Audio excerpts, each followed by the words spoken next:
hear us? They can hear me? They can hear you now. Hello, world. It's me. Hello, world. It's my first program. Hello. How's everybody sound? Testing audio. Hopefully you guys can see and hear us at this point. Do you guys have Audacity up and ready? Got it ready to go, man. Mondo? Ready. What do you want to go by? Live? Mondo's fine. Mondo? That Mondo's works. fine. Okay. Yeah. If it's in the dictionary, I'll accept it. All right. Looking forward to this podcast. Thanks a lot, Ebontis, having Mondo. Such a great occasion. You got some fans, Mondo. Glad to see it. All three of them should be here. Hey. His plants. He's planted them. All his sock puppet accounts.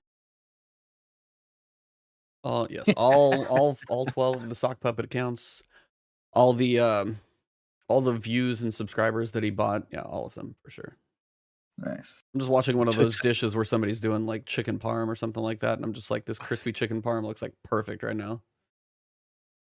I'm too tight to buy subscribers. Well, with the amount of kids you have, I completely understand why, but we'll get to that. Hey! Hey! All right. Fan number 3 is here. Hey, we found them all. Cool. All right, we got them. Nice. All right. So 3 more than I've got this week. Hey, you have... Yours is all about your social media interaction level, and yours is very high this week. It's just not the most That is positive. true.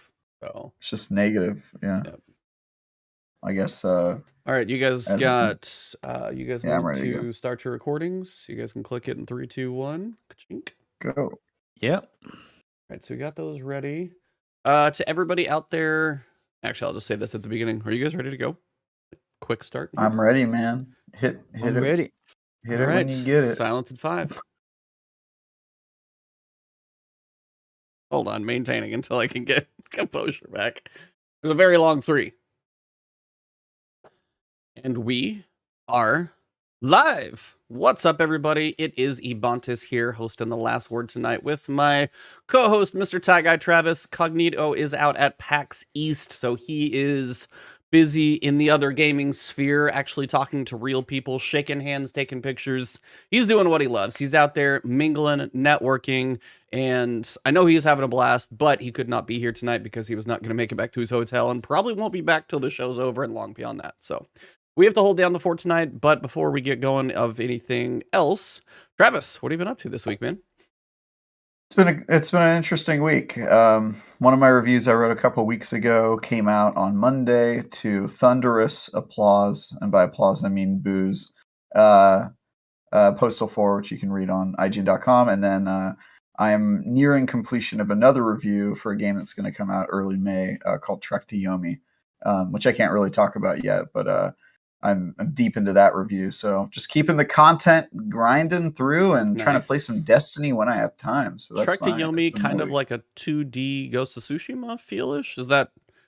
I wouldn't describe it as a Ghost of Tsushima. No, I would say it's more like it's like if a 2D hack and slash game was trying to make you feel like you were inside a 1920s, 1930s black and white samurai movie.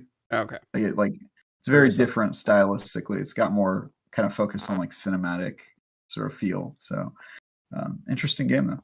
It's on my radar, so I'll be curious when. I know you can't say anything yet, but that's very exciting. As for me, I dodged jury duty yesterday, which I would have been in today, possibly tomorrow, possibly on Monday. Like they go in and they're like, yeah, this case could take like 3 days. It was going to be for a felony charge. So I'm like, oh dear. But it was absolute chaos, and honestly, it's a weird description if you're curious about it, but it was, with COVID, trials have been very weird and hard to do, I know, for the courts and everything, just due to trying to get people together and then select juries and stuff, so they're starting to do a little bit more. This one was bizarre. So normally a jury is like 12 people, it always is. But there was 100 people called. And they had them spread out in this like big room. So it was like, you know, every third seat was a numbered person. You had a row between. So they were all spread out for COVID and spacing. And then they went through and did this entire process. But the worst part was that process didn't start until 11:30 or 15, and I got there at 8. We sat there for like 3 hours waiting for the judge to show up. Wow. She said she got called to something else. I have no idea what it was. We didn't get any details. By the time we got done, we didn't know who was selected for the jury until 4 o'clock in the afternoon. And I got there at 8. So it takes the process of like going through and doing like the jury selection questions from the prosecutor and the defense. And they're asking questions, but they're asking them to 100 different people. So it's chaos. And then people are in the back of the room. So the court reporter can't hear them. So there's some person trying to walk the mic around this ridiculous row of chairs and everything. And you know, just some of the questions were like, I can tell you guys, it was for aggravated assault with a deadly weapon. That was going to be the charge. In the state where I live, the range of punishment is probation to life for that. That is the range of punishment. So that's probably the one that may have gotten me out. They're like, can you, in your right mind, consider the full range of punishment? And I'm just going to leave that question with you guys, because that one got a whole lot of discussion around the room, amongst some other things, but that was the one that got some discussion. Anyway, thankfully, I did not get picked, so I was able to do all of the things that happened today, thank goodness. Outriders got the World Slayer, basically launch preview today, so I know you covered that. I forgot to mention that. Yeah, it's like you covered that for IGN, I covered it on my channel, so World Slayer is going to be launching on June 30th. Same day as actually Monster Hunter or Sunbreak, which is kind of surprising. But yeah, that one's going to have full expansion, new levels, like Paragon levels, kind of like Diablo for leveling up. Looks like it could be fun. I mean, I enjoyed my time. I know some people had major issues, but hopefully at this point it's less of a technical issue, and hopefully some people have fun. But I think that's all I've got to say. So we've got a nice guest that's waiting for us. But yeah, my jury summons, I'm just so thankful I'm not sitting there today. But before we get into it, let's get this thing started. Welcome to The Last Word, episode number 194. Bungie dropped the mother of all TWABs on us earlier today. Outriders is coming back for its encore tour, and Nicolas Cage is in a movie about Nicolas Cage. With a lot to cover, we have a man who is ready to get down to brass tacks and talk all things Destiny. Maybe only Destiny, but we'll also have some jokes about that one. He's a veteran gamer who started with the 8-bit classics, so appreciation for platformers was ingrained early on. Sports here, shooters there. He dabbled in mini games over the years, but then came Destiny, and this man has not looked back. A tight knit heart knows that, like Captain America, sometimes you really do have to punch your way out of the situation. But he really is well versed in all the classes because he does solo guides for each and every one of them all the time. Need to solo a Nightfall on any level, including Grandmaster? This man will get you through it. If you can do something solo in the franchise of Destiny, it's fair to say that he has likely done all of it. I have to tip my hat to him, though. He has enough time to put out solo guides on some of the hardest content, and 7,500 hours in the franchise to prove it, and somehow juggle a life that has 8 kids in it. My mind explodes just thinking about it. I'm not even sure this man sleeps, but when he does, I'm guessing it's an interruption that's not too far away. So let's welcome a man with so little left to do in Destiny, he debates on starting a new account just about every season, who became unshackled from his previous clan, which is fitting because he plays all the content solo anyway, and overall just an ultra nice guy, the one, the only, LiveMondo. How are you doing tonight, sir? I am very good, thank you very much. That was quite cool. I enjoyed that. Well, happy to have you in here. I know I've kind of chatted with you off and on Twitter and YouTube and stuff over the years, and somebody in the comments is like, did he just say 8 kids? Yeah, so I don't have any. I have 2 dogs. I don't know how you have 7,500 hours in this franchise, which is more than I've got, probably between either piece of the game. Managed to record guides and put out content, and you've got 8. You've got to tell me how you juggle all of that, because alone 8 kids, I don't know how you sleep ever. So you got to tell me how this balance works. I'm secretly an octopus. I have 8 hands. Oh, your wife must like that. She does. It means I can do the dishes, the washing. I can do the dishes, the washing, and change the kids at the same time. No, I play during a time where the kids are down and sleep and stuff. And I mean, you've got to remember Destiny's been out since 2014, and my 3 youngest were all born after that. Oh. So I started off with, had plenty of time to play. I still have a decent amount of time to play now. I've got a very supportive partner who Nice. allows me to do this, and in fact, my full setup in front of me, she actually bought me. She's the one that kitted all this out. I didn't do any of it myself. Oh, wow. Nice. Very supportive. But yeah, I don't know. It doesn't take me as long as people think to do all of this. So it's not like I'm sitting, for some of it I am, but other ones, I'm not sitting here for hours and hours and hours trying to get the run. It's just like, oh, let me get a quick Grandmaster real quick. All right, let me make some breakfast for the kids. We're good. Just knock it out. No big deal. No, the glassway was definitely not like that, because you have 3 attempts at the glassway, it's 4 hours. Yeah. 3 attempts is 4 hours, because it's about an hour and 20, an hour and 25 minutes per run. And the Monday night, I'd done 3 runs and got to the same wyvern. Oh. And the same wyvern was like, I think I recognize you. Did you not learn the last time? Don't come from over there. I'll teleport past all your shots right into your face. And then the next morning, I got it first run. So Nice. Nice. Yeah, I saw you actually tweeted. You got that just like right before reset. So 5 minutes before the servers went down. Woo. Unbelievable. That's I was a looking nice. I was looking at the time thinking, please give me the time to finish this. This is such a good run. Yeah. Why do you do it? I mean, there's two there's a funny answer, but the real answer is, I don't know. I suppose it's like anybody in any walk of life. I'm not. I don't have this predisposition to put myself through all of this, but it is the question: could I do that? And if I can do it, can I show someone how to do it? Can I make someone's life easier with a guide where I talk through every single little piece of information that got me killed, or that I noticed as something to avoid or something to take advantage of? And at the end of the day, if I'm being honest, and you guys as content creators and as writers and reviewers, there's nothing better after you've made a piece of content for somebody to say that helped. Yeah. That informed my decision. That informed my loadout.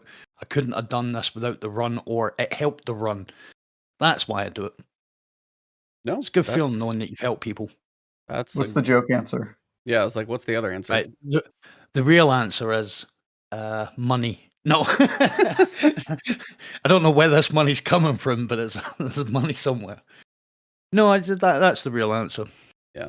No, I mean the joke answer is I'm a sadomasochist. Well, that's the real joke answer, or the real honest answer, depending on what we're going for. No, I mean I kind of started my thing the same way, similar mentality of Nightfalls in Destiny 1, same thing. I went through and was like, hey, some of my friends dropped off, so I ended up doing stuff solo. Hey, if I can do this, maybe I can do the same thing. So no, it's like, honestly, you and I sound very similar in what we've done. I haven't done as much solo stuff as you have more recently. I used to do it a lot more. I'll do more Lost Sector guides, but yeah, like the higher level Nightfalls and stuff, you make them look pretty easy, man. So it is impressive work just to knock out a Glassway solo Grandmaster and just clutch it up right there 5 minutes before reset. So that's actually really, really cool. You guys will know when you do something like that, there's a different feeling after the completion. It's not like, oh, cool, I can just now get that edited, get it up. There's a sit back in the seat going, yeah, I'm happy with that one. Because I still think it's the hardest Grandmaster. I think the other Grandmasters that can compete with it are only hard because of the acute burn. This was hard before the acute burn. Oh, Glassway? Yeah, that's true. Yeah. And it's an endurance test as well. I mean, it's 23 minutes on average to get to the boss. So you're an hour at the boss, which is ridiculous for any strike. You can knock out 2 raids, almost. Yeah. In the time you're doing a solo GM. Yeah, that's a lot of patience to... It's a lot of focus. The Yeah. focus has got to be there. You can't make him, No, I finally soloed my first GM. I did Arms Dealer. It's like by far like the easiest one. But I mean, I finally soloed my first GM probably before reset as well, actually. I think it was Monday Nice. when I did mine. And totally cheese the boss, by the way. Use the grenade method, didn't mind. But I mean, yeah, it is one of those things. You'll get to a point where it's like you'd start out, and if you just sneeze the wrong way, it's 4 bullets from the Barrier Colossus, or, you know, look the wrong direction for a rocket. There's very, very little margin for error. It is patience to learn and practice to know where you have a little bit of give and take. Experience. Yep, it is experience to know where to go. You don't get that without... Well, you can't make an omelet without breaking some eggs. And Yeah. then once you go in on it, you know I guess then... my question about why you do it is more that, like, at least with solo grandmasters, like, nobody has to do those. No. In fact, I would argue that there's probably an extremely, extremely small pool of people who even want to try to be a Grandmaster Nightfall Probably. solo. You know what I mean? So, like, if you're not getting special rewards for it, and there's not a lot of people out there trying to do it, what drives you guys to want to do that completely optional kind of hurdle of doing something solo? Because I feel like I've got whatever it is that can work that out. Right? Well, other people can decide what that trait is, but I feel like whatever it is, I'm pretty good at working stuff like that out. And I think if you see someone do it and you watch a guide like that, it can inform you on what you would do different, and it can help teams get it done. And it's not so much a solo guide for solo players. It's a guide on how the encounter works and what's different in a Grandmaster, and where's the best place to be, and where you're safe to attack from. And if you see one person doing it, a team can take advantage of that. So what I get from it is really the knowledge that I could be helping people get through that. Yeah. That's why I started YouTube. I didn't start it to become, people recognize me or know my name or stuff. I was talked into doing it because for the whole of D1, that's what I was doing. I was soloing all the Nightfall soloing raids. My buddies were like, you should start making guides because you simplify everything for people. And that's where it started. I didn't even watch YouTube until D2. I'd never seen a YouTube video before I actually started making YouTube videos. Well, very nice. It's like, honestly, yeah, it's like we kind of feel some similarities in there. Shout out real quick to Gaming Forte with the $5 super chat. Bungie put a tombstone on the grave of my deer hunter. I didn't crutch stompies, but this will hurt most people. Not feeling the Arbalest nerf at all. We'll get to that, and believe me, the Arbalest nerf doesn't feel great to me either. I guess it is a bit of a multi-tool. They had to take one of them away, but yeah, not a big fan of it. Anyway, anything else you want to ask, Travis, or we have a giant TWAB to cover, perhaps? I say let's jump into that TWAB, man. There's enough meat on the bone for a 4-hour show. Yeah. So we got, as I said in the intro, the mother of all TWABs, and a lot of this is from the Sandbox designer, Chris Proctor. He was the one who put most of this together. And the main pieces they go over, they had a handful of goals that they wanted to cover from the team. They made a lot of changes to get into the air. Glaives, those are actually getting a little bit of a rework. I'm not sure they're going to be the ultimate be-all, end-all, but again, they are getting some love. Flinch, airborne accuracy, those are huge, huge chunks. I'm not going to go into all of the nuances of every single number, but there is some noticeable things to call out, especially that Hunter nerf as well is like one of them that people are going to be, losing their mind over on Twitter for a little while. Oh, yeah. One-hit kills, Crucible, special ammo. They've got some interesting numbers and graphs where they can actually show you the data, which is cool. And then just general stuff for like exotics, weapons, and a lot of other stuff. So the biggest thing that they talk about is the main pieces are the goals. And some of the goals, just if they're going to go over some of the high level pieces, are they want to introduce levels to tune how levers to tune how players build for airborne gunplay. So they want to make people, if they want to play into a being airborne advantage, that you're going to have to lean into that a little more, that it's going to take a little more of your build to lean into that, as opposed to just kind of getting it with, say, one mod on a gun. They want to have players have an ability to mitigate flinch. So flinch is one of those things a lot of people have had issues with. People are going to be able to invest in flinch resistance, and depending on the type of weapon, depending on the subclass, depending on all of the different pieces, you can lean very far into that if that's your thing. They want to reduce the number of one-hit kills in PvP. Special weapon, they want to have the primary gunplay still shine a little bit more, really get into like one-on-one gunplay fights as opposed to just the one-off bam, snipers, shotguns, fusions. All of those things they still see as quite high. They made a very substantial change to that. And then just common feedback on weapons, like legendaries that aren't really feeling too great, exotics that aren't being used, or a couple that are overperforming. And it's just a huge pass on weapons going into Season 17, which is going to launch in literally just about a month. So the first one is going to be glaives. They say glaives should activate perks that trigger based on melee damage or kills. They should not activate on perks that trigger off powered melee kills. Picture any of your melee abilities that you have for your character. Melees should benefit from melee damage buffs like Worm God Caress or Winter's Guile. They should not benefit from weapon damage buffs, or melees, should not benefit from weapon buffs like Rampage or Kill Cup or Swashbuckler, but projectile should. So those are the main things they're going for with glaives. Now, they already did some changes in Season 16, but in Season 17, they are pushing the glaives deeper into their roles as hard-hitting melee damage, near complete protection when shielded, and increasing projectile speed. So I think very little people surprised because Impulse Amplifier was extremely popular on glaives. They've boosted the projectile speed. If you have a 0 stat on range, it's going to go from a 30 to a 60. So it's going to double that meters per second. And then at 100 stat on range, it's going to go from 80 to 100. So the range was 30 to 80. Now it's 60 to 100. So it's going to be a much faster projectile. The energy drain on your shield is going to be 30% slower. The melee damage versus PvE enemies, except bosses and vehicles, is going to be 25% increased. And the glaive shield grants a 97.5% PvE damage resistance. PvP, 75%. That surprised me, actually. That 95% surprised me. Yeah. That is an absolute metric ton of that. Well, it's practically total resistance. Yeah, I mean, you're taking 2.5% damage in PvE if you pulled out that shield. So if you do play into a glaive, if you need unstoppables this season, if you're running for, right now I've only got Void and Solar, if you need that type of shield. I mean, I even listened to Dado talking about one of Master Raid video he was using on Lubre's Ruin for an unstoppable and solar damage. So it's like he was actually using that for an archetype. This will make it much more viable for those moments you're like, I'm going to die. You pop the shield.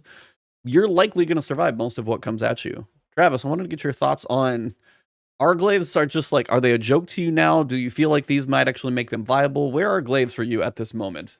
And does this Glaives. appeal to you? Glaives, am I a joke to you?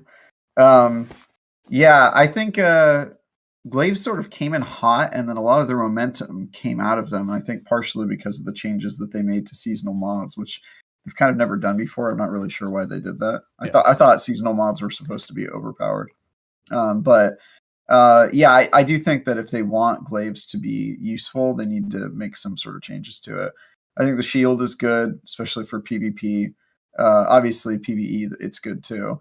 The projectile change is probably the biggest change that needed to happen, just because the time to the velocity, I guess they call it, time to reach the enemy, makes it basically impossible to use in PvP.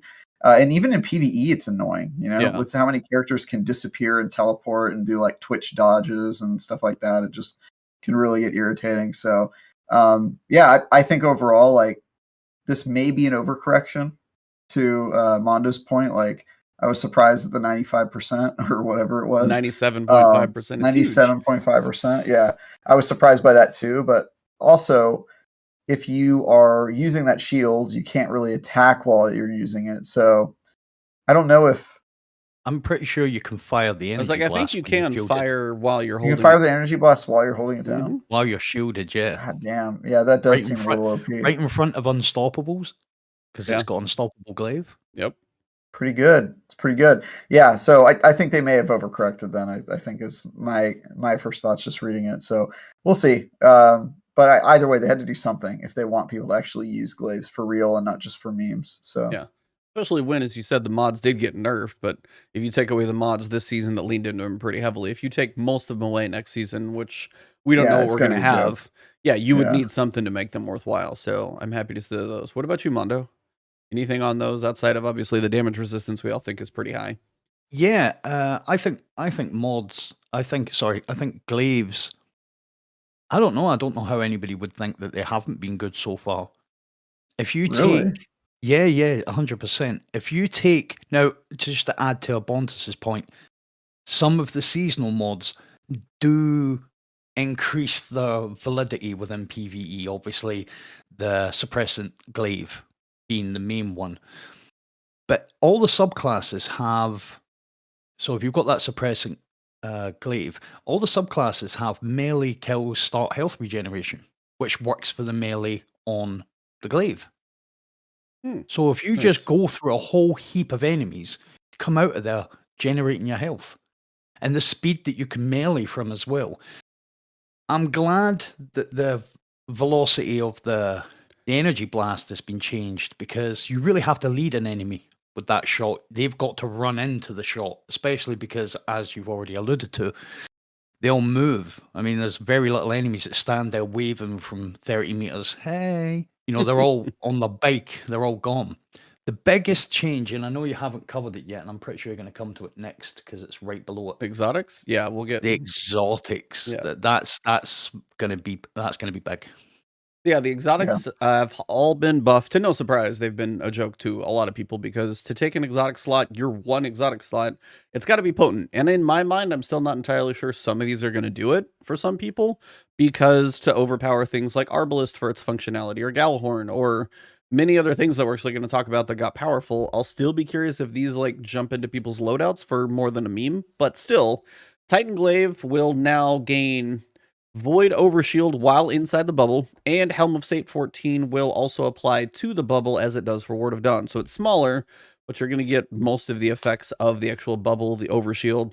So being inside the bubble is much less of a joke. The Warlock Glaive, I think, is the one we've got to see the most in action, because it increases the speed and acceleration of the healing turret projectiles. I mean, if it's like firing them out rapid fire, that'd be cool, but I don't know if they're going to quite take it to that level. The Hunter Glaive is, this is when you know something was not strong enough. When you read the numerical values, Hunter Glaive, they tripled the damage of the wave detonation and increased the number of enemies it can hit from 4 to 8. So yeah, the Hunter Glaive was not good, and definitely not worth your time, but the fact that they tripled the damage, that's really substantial. And then also the number of chained enemies doubled. So yeah, the Hunter Glaive got a lot of love. I still don't know if one attack is worth your exotic slot. I'll have to see, but what do you guys think? Triple damage could be good. I mean, that could be like a super grenade. I think the main thing here is how much more quickly the special abilities charge. To me, that was the big problem with these weapons, is that the juice wasn't worth the squeeze when it came to you used to kill. I think it was like 8 things before you got to use. It was like 6, and now it's down to 4. I think, as if that's the way that works. 6 down to 4. Yeah, so I think that is huge. But yeah, with all the other changes, especially the ones they made to the Titan one, which is the one I was trying to use, making it work with Saint 14, making it actually give you an overshield, so it's not like you're just sitting in it for fun. I think those are both very big changes. So I'm happy with it. We'll see. We'll see if it's good though. Yeah. The Titan Glaive, you've used that, Travis, right? Yeah. So, am I correct in saying that when you fire down the bubble, it can't be destroyed? I think it can be destroyed by damage. I'm pretty sure. You've used it more than I have, because the Titan one's the one I haven't used. That was the last one I got, so I haven't tested that one. I'm pretty sure the thing about it is it lasted 30 seconds, regardless of how much damage. Now that you've mentioned it, I don't know if I've ever seen it get destroyed, but I also was just like kind of playing around with it in random activities. Yeah. And I was just like, God, you have to kill a lot of things to even get this to trigger, and then it doesn't give you any sort of benefit from being inside it. And I was just like, I'm just going to take this off. So that would be that would be interesting to experiment with. Like, I don't know if it's based off of your resilience, the way the actual Ward of Dawn is. I've never experimented with that much. I did get that one. Like, that was my first one, obviously, because I played on my Titan the most. But if it's got the potential to last for a very long time, in certain encounters, it could be huge because you could do a 30 bubble and you could seconds, that do be yeah, massive. that could be big. And getting the replenishable overshield and the blinding effect. I mean, you Yeah. could literally put that over an ad spawn door and just be like, we don't have to worry about those. Yeah. Anything that comes Yeah. out of there is all of a sudden, you know, I see the light. The Warlock glaive, that is very interesting because I did play with that. If you put that healing turret down, now you guys have done the memory missions for Savathan. Mm-hmm. Yep. Well, there's one where you go in and there's like a massive wizard you've got to take out. It's like the memory protector. I can't remember what they're actually called. And I put one of them down and stood in front of her, and that healing turret was healing me faster than she could damage me. And they've increased it. And it lasts a lot longer than you would think it does. I think that lasts for about 15, 20 seconds. Nice. Yeah, again, So- that's kind of the debate that I think I'll be curious to see is having Hunter that glaive was rubbish. yeah, the Hunter glaive, yeah, exactly. Like the fact that they gave it triple damage is the numbers tell alone. But it's like, again, will you want to use an exotic glaive? Is the functionality enough to beat out other things? And that's just, I think, what we're going to have to see. If it's barrier and overload, probably not. If it's unstoppable involved, it might give you a little Yeah. more incentive to experiment depending on what you're facing, what your class is. If you're in a GM, it could end up being very similar to the way people use Divinity. You know, someone have a Void Glaive on, kill those 4 enemies, and now we put a bubble up and everybody gets a replenishable overshield and just charge your shot back up. Now, it does say to avoid overshield while inside the bubble. That may be one of those that when you pop out, it's gone. So that may be Yeah, one but to balance that 14. out. But the It'll Helm of definitely Saint be like 14 gives you an overshield when you go inside that. If it works the way Helm of Saint 14 does, it gives you and your teammates an overshield to bring out of the bubble. Okay. And so every time maybe you go back in, it replenishes it. So maybe and it blinds really enemies. leans into, like, if you're going to go that way, you want to run that exotic as well. If that's the They case, then needed to do it. yeah. They were so underwhelming. They needed to increase them somehow. Yep. So yeah, glaives getting some love, both in damage resistance, projectile speed, pretty much lots of things that everybody was asking for, and the exotics get a buff. So we will have to see how they feel, but definitely feels like it will be worth the test for sure. Second major change, flinch. A lot of people have issues with this. A lot of people are annoyed by it. A lot of people can't stand the fact that it happens to them. Why is flinch even there? Some people, like other games, if you get hit, you'd pop out of ADS scope. So it varies depending on what game you're playing, what you're used to. But flinch is a thing, depending on if you do weapon testing at all. And what they're doing is they have rebuilt, before I say this one, shout out to Necromancer Zale, $10 super chat. In your opinion, which exotic weapon got the best buff? When we get to those, I promise you we will tell Arbalest. you. I hate you. Don't kill. You killed my Arbalest. That's my real answer. Serious. Thunderlord may be very Loving potent. the hate, Travis. Thunderlord may be very potent, but that's like a random off the cuff because I know Machine Gun's got a buff. But they rebuilt the stability weapon stat to grant flinch resistance in addition to its other effects. So with a maximum flinch resistance of 10 to 25% depending on the weapon archetype. So if you have 100 stability on, say, an auto rifle, you get 25% flinch resistance. If you have 100 stability on a sniper rifle, you get 10% flinch resistance. And then it goes in that it can pair with other things because also they've added to resilience, which for the Titans, oh yeah, Graviton, Lance, and Xeno. We'll definitely talk about those. Resilience stat is now also going to give you up to a 10% flinch resistance buff as well. Titans already lean into it anyway for the barricades. So some of us right now, especially with Void 3.0, may get even a little extra benefit. Now 10% isn't the biggest amount of flinch resistance in the world, but they basically describe an idea of if you stack most everything, you can get almost up to like 90% flinch resistance. So if you take 100 stability Suros pulse rifle with 10 resilience, so tier 10, not 10, but actually like 100, no distractions on a primary weapon, which I really don't see using. So that one's like, I guess if you're going for extreme, 2 unflinching pulse rifle mods, and behind a rally barricade, you can have 90% flinch resistance. So if you want to not worry about flinch, if you get shot and you're like, I don't care, I'm still going to be a laser beam, you can lean into it, which is one of the things, like a big theme about kind of a couple big chunks of this weapon change is if there is something you want to lean into now for how your weapons feel, you actually have the ability to try and build into that depending on your class, your armor, your weapon, and all of the pieces involved. Do you guys have any thoughts about flinch? Is it something you even care about that much? Either of you guys. Travis, you look like you're being very pensive right now. Yeah, I do care about flinch. I think it's an important part of any game that has multiplayer, and Destiny does have multiplayer, because it really only comes into account in multiplayer. Like, obviously in PvE, it matters too, but it's not like... I think people view flinch as something that hurts them, but the way I view it is it's something that helps me, because if somebody's aiming on you with a sniper rifle and you manage to get a shot on them and they shoot you in the head anyway, it can be really frustrating for you to be like, how the heck was I shooting somebody in the face and they managed to, like, counter snipe me when I was hitting them? And so I agree. I've had that run through my head multiple times. I'm like, that can be really irritating. Tagged you. How could you have got that shot off? Yeah, exactly. That can be really irritating. So I view it as something that has to be a part of the sandbox, and it can actually be helpful to you as a player if there is flinch. But I do think that there should be a way to override it. To your point, to Bungie's point, and I think largely this entire TWAB was about them making improvements to build crafting, and the ways that you can kind of like spec out your character. And so it's a very interesting dynamic to me, choosing, well, do I want my character to have better recovery so that my health can come back longer or faster, or do I want to be able to take more damage and not have to worry so much about dodging and jumping in the air and that sort of thing, because I can just like counter the flinch and then just like beat them, you know what I mean? And so I like that dynamic a ton. It's a super Titan philosophy, also not one I really share. I tend to be a Titan that moves around a lot. Like, I'm always sliding, and like, I kind of have like almost a hunter kind of dance on my brain, which is probably something that I got from playing so much Halo.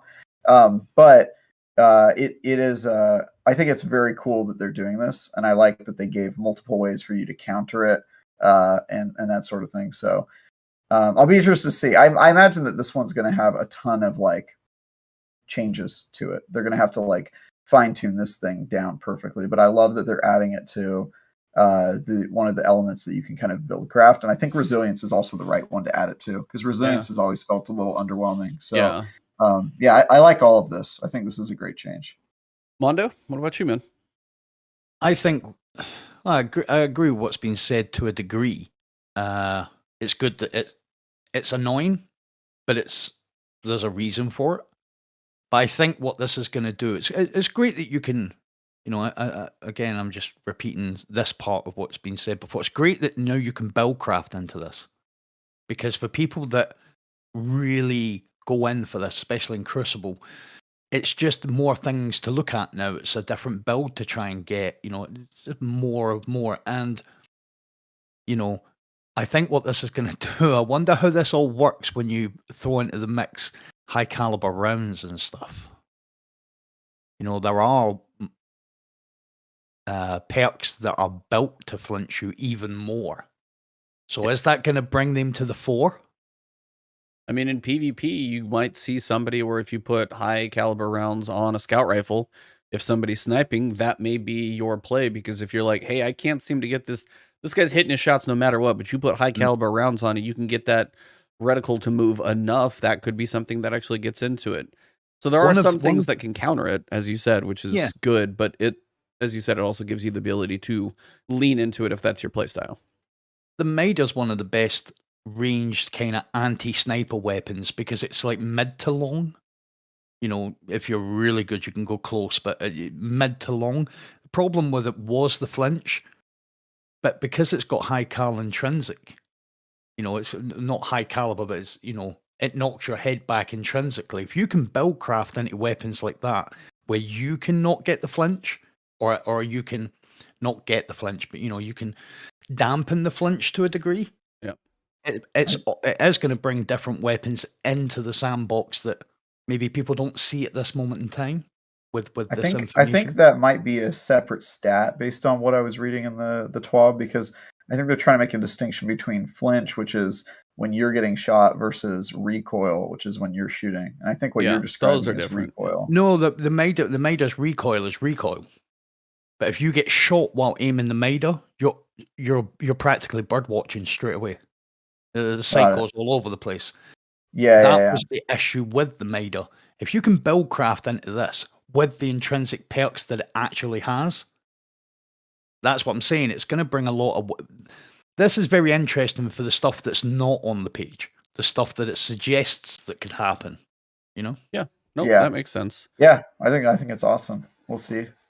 Yeah, I will be very curious to see if anybody makes like, hey, crazy flinch build and actually shows, the weapon testers out there are going to do the crazy stuff. They're going to go into private lobbies. They're going to be like, this is your flinch before. This is your flinch. This is you before this. This is you after. Like, sounds like a terrible commercial or something, but I'll be waiting your for brain your on video drugs. on this. yeah, this is your brain on drugs. No, but it actually Yeah. is. That is one of They're those gonna things. they're gonna do the test and then reveal that the flinch stat actually does not affect you. Yeah, that'll be what it is. I mean, I feel like that's what happens like half the time they do the test. Yeah, they very well could show that as well. The little reticle just looks like it's the same. I guess good to know. So the next big chunk, and this is probably one of the biggest with regards to numbers that I'm not going to go as deep into, but I got to give you a bit of an idea, is airborne effectiveness. Before getting into build crafting, we made a fundamental change to the modifiers applied while airborne. Your primary weapons will have less randomness in projectile accuracy in most cases. You have an accuracy cone, somewhere in that cone, your bullet's bound to go. You'll have less aim assist instead.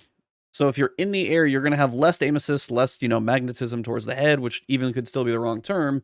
But on the other side, you're going to have less randomness. So it's going to make you basically have to aim, is the biggest thing. If you're airborne, you are going to have to manage your aiming. The game is going to give you the least amount of help in a lot of cases. And they've got levels of stats. Now, this is a new stat that's going to be on weapons. During Season 17, it's going to be hidden from the game screen. But in Season 18, they do mention several previously hidden stats, which I'm assuming this new one called Airborne Effectiveness. You've got aim assist, recoil direction. There's probably one more that I'm missing. Those that you will go look in the API and see on sites like D2 Gunsmith and other places. Those are actually look like they're going to be on the weapon screen now, which is good because with so much information that we get in here, if you hide all of this stuff from a player, it's just a new player is going to be already lost anyway. You don't need to hide it. Then we need more information for the player to be able to see. So this is a good thing. But you've got basically different levels of this airborne stat. They say with no investment, 0 to 30, a character will have a small accuracy penalty, but will have significantly lower aim assist. 31 to 50, around the same in-air accuracy as they would with Icarus, but with still noticeably lower aim assist. So you've got to make the shots, but if you're accurate, you're accurate. With substantial investment, 51 to 70, a character will have better accuracy than normal weapons with Icarus. With few misses due to randomness, but still reduced aim assist. 71 to 99, they will have no airborne accuracy penalty with very slightly less aim assist. And then if you get to full 100 aim assist or airborne stat, you will have no airborne accuracy penalty, and you will have the same assist as you would standing on the ground. So if you lean into it heavily, really heavily, you can basically be just as effective if you are good as you are on the ground. So that being said, the stat has been hand-tuned for all exotic weapons, everything that shipped in Season 16 and will be coming in 17, and everything that shipped, that's ever shipped as trials or Nightfall loot. Older legendaries, because they can't get to them all, kind of have random, or not random, they have set archetype values that are just general per archetype class. They go into a lot more detail on a lot of this stuff with regards to aim assist cones and penalties for special weapons. They basically say are going to be much less viable airborne. That's one of the main things they state is primary weapons are one thing they're trying to get us to lean into, and you're not going to have as much of a penalty. Special weapons, much harder to manage if you are airborne, for example. So basically, you'll notice you've got accuracy cone penalties, and then you've also got your aim assist and all that stuff. It gets into a lot of the nuance, but most weapons are going to have like a base stat value for legendary weapons, like hand cannons, somewhere between 0 and 25. Sidearms, 0 to 30. Some like snipers, 0 to 5. Shotguns, 0 to 5. Fusions, 0 to 10. Breach loaders, 0 to 5. So if you go airborne, these base stat values for especially a lot of the special weapons are going to be very low. Scout rifles, if you're airborne, a little bit lower, that's 0 to 20. Submachine guns, 0 to 30. So you can kind of get the feel of what's going to help you and what's not going to. There are some legendary weapons that are going to have like higher tiers of legendary weapons like Trials, Raids, Nightfall will typically fall in the upper echelon, some exotics as well. Sweet Business, 27. Sunshot, 27. Rat King, 30. Huckleberry, 33. Traveler's Chosen, 35. Skyburner's Oath, literally built to float in the air, 35. Chaperone, 1. If you want to hit your shot with Chaperone in the air, you're definitely going to have to make sure you're the one doing it. Ace of Spades, 14. They say it's plenty strong. It doesn't need any extra help. Thunderlord, 26. Random stuff like that. So, I mean, you can go through and look through all these numbers.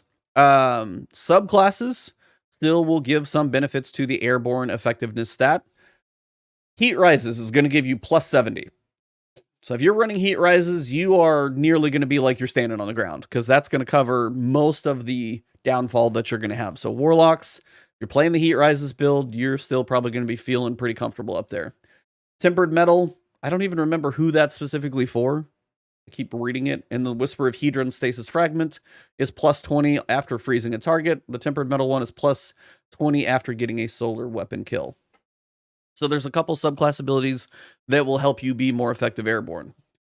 Now, there's a lot of exotic armor that is going to benefit you for being airborne, but there's one that will hurt you when you are airborne, and this is the giant issue on Twitter, and it is Stompies. Stompies is going to give you a minus 50 to your airborne effectiveness stat for all weapon types. So whether it's you have an applaud button, hey, round of applause. I mean, Cool Guy's been talking about it. If you listen to him on some of his stuff, I know he's been saying it's coming for a while. A lot of people have, and they get to the point with Stompies because if you look at the exotic usage, they actually had a graph for it. Stompies are used by about 40-45% of hunters in PvP. If Bungie doesn't like anything to have that much use, and if they're going to give you the mobility, now they're saying you're going to be less accurate in the air. If you want to be airborne, you might have to figure out another way to manage it. Things like Oath Keepers help for bows. Mechanier Strict Sleeves is 50 to sidearms. Ophidian Aspect is just 10 for all, which is weird because it's also used about as much, so that's an interesting one. Random one, Wings of Sacred Dawn, plus 50 to all. So again, Warlocks can basically Warlocks with Wings of Sacred Dawn and then Heat Rises, you're good to go. You're going to be floating Sniper Gods. I don't think that's going to change. But the Hunters with the minus 50 on Stompies, they're going to feel it. But that's the one every Hunter is jumping and shooting you from above in the air. And apparently that was something they wanted to crap on. So that was one of the biggest things that I saw for Twitter, especially. A lot of the exotics will get, like Foe Tracer, plus 20 to everything. Hallowfire Heart for Titans, plus 20 to everything. Lion Rampants, hip fire only, which is kind of weird, but interesting. Yeah. Peregrine Greaves, already airborne with the shoulder charges, 20 to everything. Astrocyte Verse, 30. I Have Another World, 15. So you'd have to look through and see which exotic, and this is another thing. Like, if this is not told to you in-game, it needs to be. Because if you pull a Bactium War Rig and you're like, cool, but if you jump in the air, now your auto rifle's a little better because you're wearing this exotic, it needs to tell us somewhere in-game. So I do hope they start commuting more of this in-game knowledge. Anything that you guys see in here, or do you have any thoughts about the Stompies? Are you happy since we're all Titans? Yeah, I mean, good about the Stompies is all I have to say about it. I mean, it's just, I have nothing against it, and I respect the Warlock jumping game, but it was like oversized in its influence in PvP. It was a lot of people's entire strategy, and since it's so much harder for somebody to shoot you when they're on the ground, especially when you're, messing with the radar and getting caught up in pieces of the environment up there, and just bouncing up and down like a bunny, and are just harder to shoot. It should be harder for you to shoot back. Like it just should. I don't know how else to put it. So this patch makes sense to me. This is another one where I assume that they're going to have to pull it back a little bit. I don't think it's going to go. It feels really, because there's no other exotic that's a negative at all, and it's a negative 50. It's like they're just like, we just want to crap on Stompies and see what else you guys use for a little while. This is one of those, as you said, this is a standout nail. We're going to smash it through the board. We're going to see what else you guys use, then maybe bring it back up a little bit. I agree with that. That feels like a heavy hit to see what else gets used, and then see how it feels from there. Some people Yeah. are saying, though, it does take away the identity of this is your airborne mobility exotic. Like, literally, Lion Rampant is similar, kind of, but you don't use it in PvP the same way. Yeah, it's not used in PvP the same way. It also, Titans are extremely easy to hit when they're in the air. I would say the same is true of Warlocks. Hunters, just the way that their jump moves, it's the best PvP jump because it bounces. It makes it harder for you to hit. You're constantly moving, even in the jump. You're constantly moving and changing directions and all that stuff. And if you can fire at an enemy with like aim assist and stability on your gun, and they're having to like constantly, it just makes it really, really hard to counter in a lot of situations. So, I just think, the stats kind of say it all, right? Like, it's being used by so many hunters in PvP, and I think there's a reason for it. And, this is coming from a guy who was sad to see what's going on with Chaperone, as a Chaperone player myself. But, I also agree with that change. I mean, Chaperone should be difficult to aim in air because it can one-shot somebody if you get a headshot. So, I think all around, all the stuff they're doing with kind of building out airborne mechanics, I think that's right on the money. Bringing it forward and making it visible to players is great, and adding it as something that you can build for is great. But I think if you create a path for people to make airborne builds, that gives Stompies even more power, because it means that you can build even more into that and make yourself just like a bouncing god. And I think Stompies had to go for this to happen. So, I mean, I know it's going to sound like I'm just being a Titan shill, but like, good, Stompies needed to go, man. It just needed to go. Yeah, I mean, that's one of those things about the charts. You see him. I mean, right now, Loreley Splendor is one of the Titan ones that's very busy, like very high in use right now. And even DMG said that one's like, that's getting ready to get nailed too, so we know that one's coming. Warlock Ophidian Aspect, though, that one's got about 35% usage. That is a very popular one, and that didn't get hit nearly as hard because that's a plus $10. It's not major, but it's also not negative, even though a lot of people are using it. It's not the same in mobility. It's not airborne built, but it is, kind of, there's high usage exotics that are not going to get hit quite as much, it seems. So I, as you said, I think you're right that it probably won't be as bad, but they probably do want to see what do hunters do if we knock this thing into the ground. That's one of their ways to do it. Sometimes they nerf or buff something so much they want to see what the shift in the meta is. What do you think, Mondo? You got any thoughts on any exciting or terrifying moments here? Well, if we talk about the Stompy thing versus the Titan helmet, just that was right off the bat, and even the Ophidian aspects. The Ophidian aspects add, they increase something for the Warlock. The Stompies change something for the Warlock, because years ago I watched a video with Miss 5000 Watts where she was, before Icarus was a thing in the game, and because it wasn't to start with, and she was saying the reason why they've took it out is because vertical combat is the last thing on, it's the hardest thing to combat for the average player, the normal players, because you look forward, you don't look up all the time. You see that thing coming in front of you, that red marker on your radar, and the first thing you'll check is in front. Yep. And by that time, they've come out of the clouds with a shotgun or whatever. I think the reason why Ophidian aspects add, obviously they grant a couple of things for the Warlock, but Stompies have been around forever. And they if you can use them, if you're good with them, and they've been around for that long that most hunters that use them, they're used to using them. Yeah. They can come out so far out of the sky. There's been plenty of times I've went, there's a guy around here somewhere, where is he? And then I've died, and this guy is still being 5 meters above me, when I've died. So, but again, like I said for the last change, they spoke about the improved air assault perk. I mean, perks are going to come into this as well. It's all about what they're basically doing is, and I think we're all aware of this, the shift in the sandbox is not just to, clarify what all these things are going to do, because there were some of the exotics that increase stuff that I didn't realize did increase stuff. Yeah. Full Tracer. I didn't know that. That was completely out of left field for me. But it's just about changing the sandbox in subtle ways, like making people have to build towards a certain if they want to keep playing the way they want to play, they've got to now build a different way. So I think Travis said this before about changes coming in the TWAB, and then you go out and you're like, no, this is no different. All of this needs to be seen to be, we have to experience this to see how big a change these things are actually going to be and what's going to replace them. That Air Assault filled me with a little bit of dread when I seen that they reworked it. We'll see what that does as well. Yeah. I mean, it makes sense. This is the time to add that back. Yep. Now that they're building it out, because before I think the problem with it was what was actually happening when you were airborne was like a black box. And now that they're bringing it to light, I mean, it makes sense. They need to expand that sandbox. And isn't season 17 where we're supposed to get new Crucible maps? We get one new Crucible map next season, and then supposedly one, and then season 18 is supposed to be Are we not supposed from to get Destiny. two? I from thought it was the other way. Oh. I thought it was 2 old ones next season and then new ones in 18. But maybe I've got it wrong. I could too. But one way, yeah. I think 18 we get the Rift mode back, right?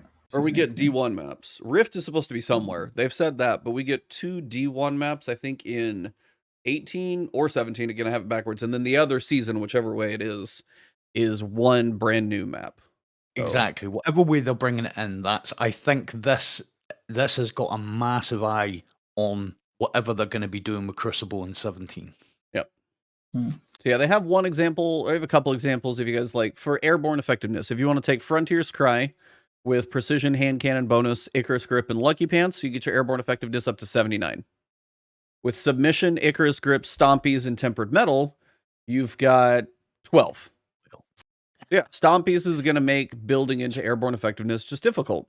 And that may be one you might have to try and find every other way to make it effective, or you've just got to learn to aim better. And that's one of those things. If they want to reward the people who are good at aiming, because they said the randomness of the accuracy cone is actually going to be less, but aim assist is also going to be less if you're in the air. Also, like, take Skyburner's Oath and Heat Rises. You're literally capped at 100. So then you can use another exotic. You don't even need the Wings of Sacred Dawn at that point. So if you're just floating in the sky, peppering people with Skyburner's Oath, you're good to go. You're staying on the ground. Now, granted, I don't expect a whole lot of people to start using Skyburner's Oath like it's God mode, but it is going to be, I don't know. Skyburner's Oath hasn't. Travis is giving me come back. I don't. If Skyburner's Oath comes back, I'll buy you an extra drink at GCX. How's that? So nice. You're gonna buy me drinks already? An extra one? It's coming back. I mean, I gotta buy you one drink just for saying hello, man. Right. Even then, you can stay up in the air with whatever you want on the Warlock, but you can be shot because you're static to a degree. Yeah, Hunters were never static with Stompies. Yeah. Please, if you plan on using this exotic. Please tag me on Twitter with the hashtag #TakeTheOath, and let me know how you're going to be dominating with this exotic. Yeah, that will be the hashtag for this episode. Tag or take the oath if you're going to be dominating with Skyburner's Oath in PvP, and I want to see clips. Yeah. You got to tag any of us, and that will be great. Shout out real quick. Cog's going to be so confused when he sees me getting tagged for take the oath. Did you start a cult? What happened, dude? What is going on in here? Sure did, Cog. You missed it. Yep. Shout out real quick to MRI Gamer. Just become a Patreon member because your Master Lost Sectors help vids are worth the $1 a month alone. Hope anyone that your vids have helped considers donate. Honestly, I appreciate the Patreon. I actually saw the alert on my phone. But thank you very much for the $10 super chat. Appreciate the support for everything that we got going on here on the channel. So appreciate that, MRI Gamer. Thank you very much. But that is most of it for Airborne. But that's huge. Their new stat on a weapon. Stompy's getting a pretty good chunk. But it's the idea that if you are a player who enjoys being very vertical, and honestly, it's the people who have verticality is that last piece of skill for a lot of people. A lot of people, as you said, Mondo, they do run on that horizontal plane. They're not looking up nearly as much. So when you start to add verticality to a playstyle, it is that level of high-skilled player that's typically going to be vertical. And they want 100%. To... Yeah, it's like they want to still allow that person to build into that way if they want to.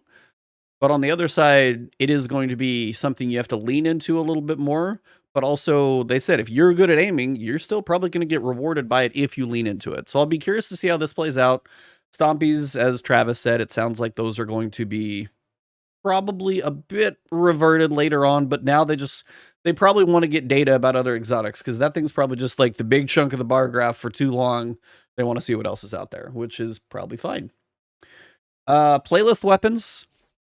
Those are pretty much just going to have, it sounds like playlist weapons now have a chance to roll with extra traits in the 3rd and 4th column.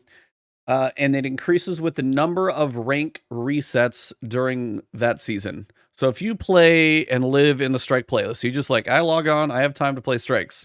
Well, the more you spend time in Zavala's playlists and you rank him up, you're actually going to have a chance to get some of those weapons that are now going to have 2 perks in those slots. So if it's a season that has a really god tier weapon in a certain playlist, you're going to see people playing it even more to have a chance. Because a lot of those weapons have like 200 perks in each slot. They're just ridiculous to try and get a god roll for. It's not that many. It's usually like 12, but it's still a lot for statistical chances. They also said they're going to basically have a chance for all playlist weapons from Beyond Late and later will drop with the appropriate origin trait as well. So they're going to get a little update there. So basically, if you love to live in a playlist, if you're one of the few people who main Gambit, you will probably be getting a little more chances at a god roll out of there. There are a few of you, and whoever you are, more power to you. But if it strikes or Crucible and there's a good weapon that season and you live in that playlist, you're probably going to start to see some drops that get you a lot closer to what you're going for. That's a random thing. The stat display, nothing's going to change for the weapon functionality. But they said all stat weapon bars are going to go now from a range of 0 to 100 instead of some being limited in the middle of the bar.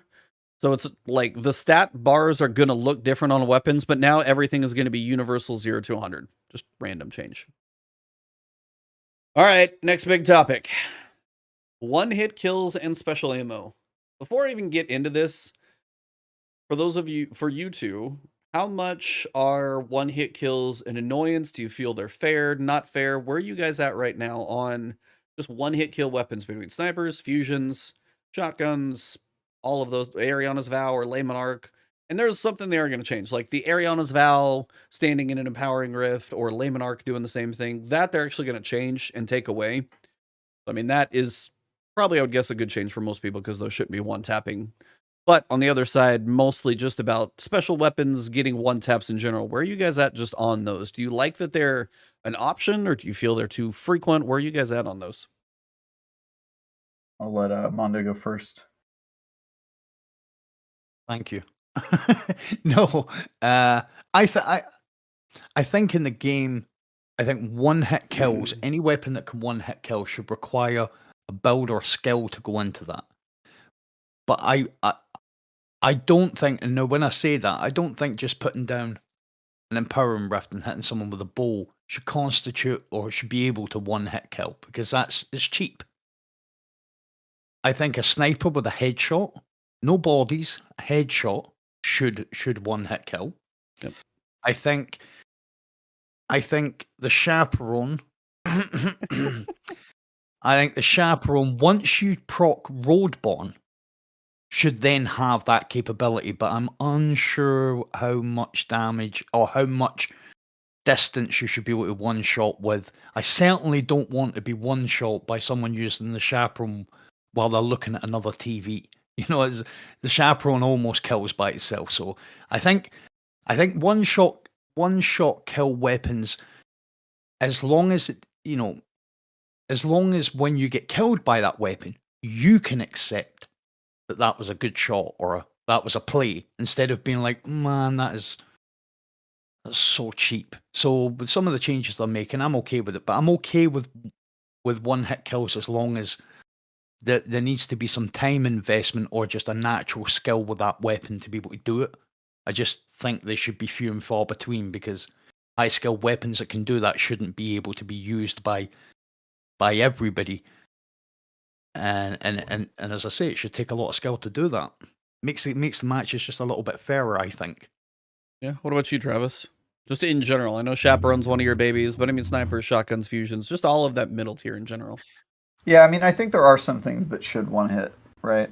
Tomato's point, headshot on sniper should one hit. I think fusion rifle should one hit at certain distances if you hit all of the parts of your blast. Yeah. just because those require a charge time. Yep. I think shotguns should one hit kill if you're like right up close. You center mass, Giving them a hug. Giving them a hug with the shotgun, sliding into them, and just blasting them right in their chest. As a chaperone user, do you think it does too much range? Chaperone? Yeah. Oh yeah, for sure it does. Okay. And I think there should be precision if you're doing a pellet shotgun. Basically, you're putting all of your DPS into one precision point, and I think that should be able to hit because it's hard to hit those. But I have problems with the way Chaperone aim assists and the way that it is. Aim at someone's toe and get a crit. Yeah, it's cheesy. It's cheesy. Its range is too far. It has problems. I 100% agree that it should be one hit though. It should be one hit. I mean, it should for anything that's precision like that. I think it should. But I don't think bow should be able to one hit you. Like that's crazy that you can even build into that. I think they should prevent that from happening. I don't think Jotun should one hit kill. That's fucking crazy to me. Like, yeah, but on the other side, like dodging Jotun, if I actually know somebody's playing Jotun and I get hit by it and then I start knowing it's coming, it's not the hardest thing in the world to dodge either. I've been hit by it plenty, but I also know it's like if I'm smart about it, I can move. A silent thing they done with Jotun, a silent thing they done with Jotun is if you've got your resilience above 80, it can't one hit kill you. It's good to know. I don't think I have my resilience. I'm an intellect. The burn will though. Well, yeah, you'll eventually die. If you move when you get hit, you're fine. If it hits you, you move straight away.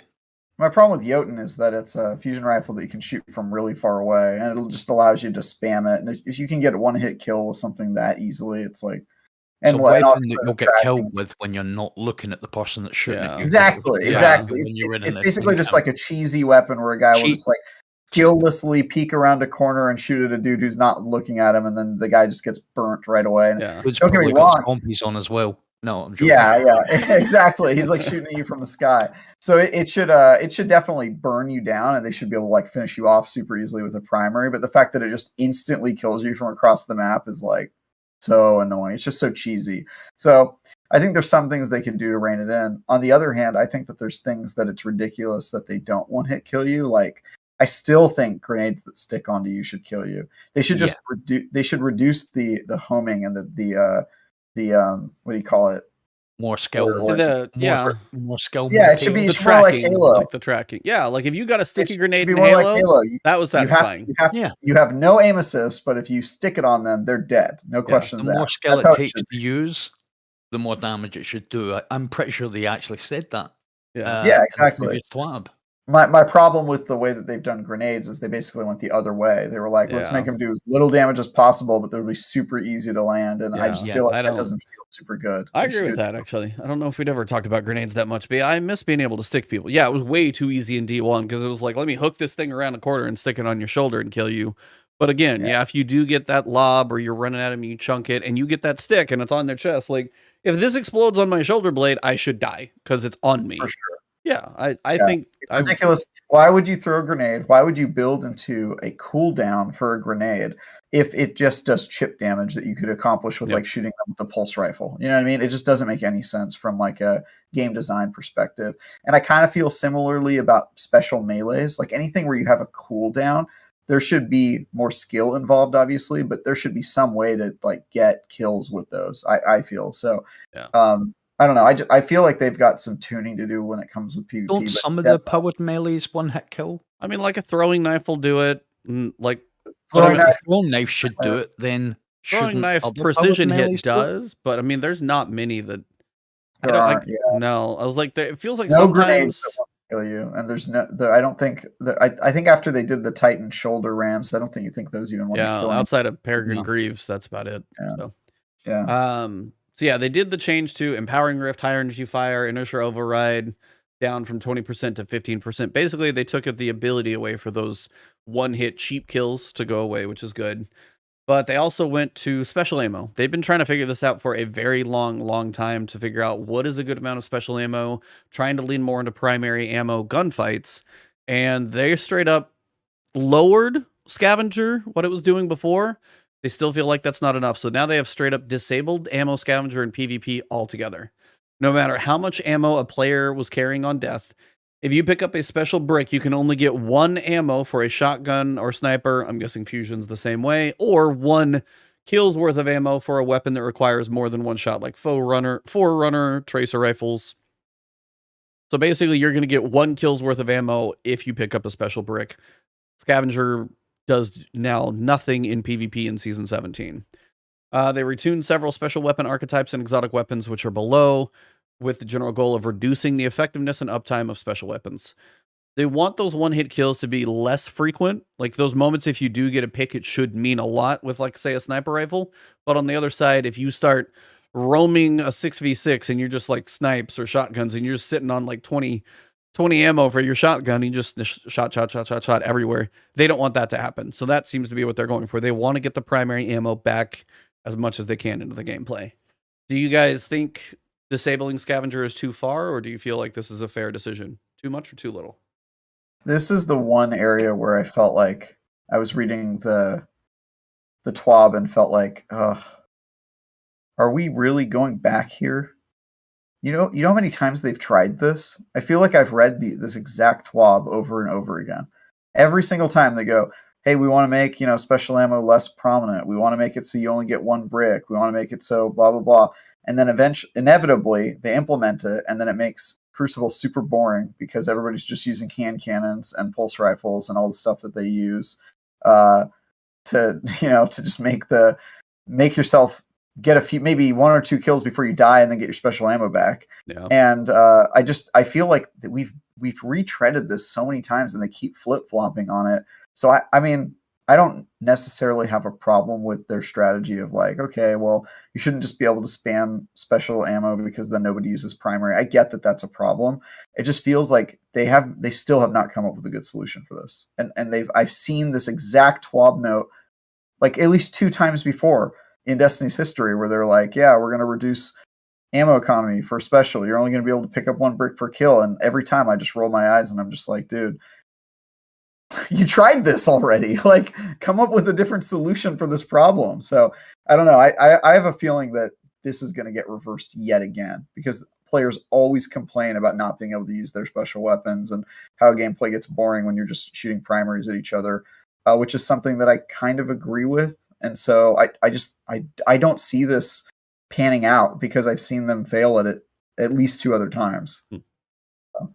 I don't know. This is the one part of the TWAB where I was just like, really? Again? We're back here. We're having this conversation again. Mondo, what about you? I don't know if you're as much of a PvP guy or not, but do you feel like this is... Oh, I'm in Crucible at least 3 hours every day. No, well, I wondered where you spent your 7,500 hours, so that's good. That's 7,500 hours. How do you know that? I didn't even know how many hours I had. Wasted on Destiny.com, and I looked up LiveMondo, and I'm guessing the guy who has 7,500 hours, probably you. Yeah, that would be correct. I don't know. I kind of agree with Travis. I've seen this before. I've seen the reducing the special ammo economy, and then you go into Crucible maybe the next week after it's been patched, and some guy's just been running around for 8 minutes with a shotgun and hasn't equipped a primary. So I don't know where they go with this, but every time I read this, I don't know. It's a feeling more than a thought that they're still trying to go back to the double primary heavy thing because because the Crucible maps that are in Destiny, even the ones they brought forward, really don't seem that they seem like they've been made with a different meta in mind, and it's like rather than fix the maps, I don't know. It just always feels to me as if the special ammo thing.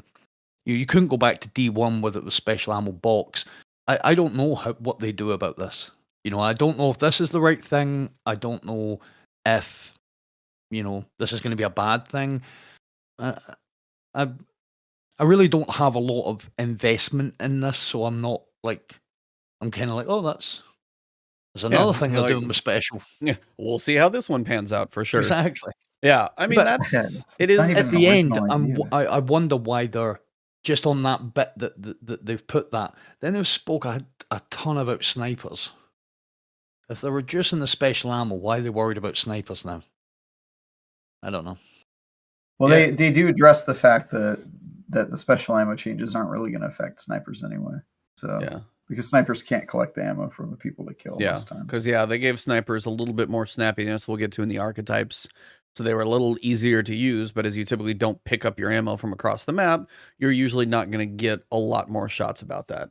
Yeah, it's kind of those things. Like it's nice to have the flexibility of a special weapon because it gives you a different feel of playstyle. Well, it gives you a different feel of, hold on, I have to get in this gunfight. Every so often is nice to like be, turn around that corner, see your radar and know that your shotgun's going to kill.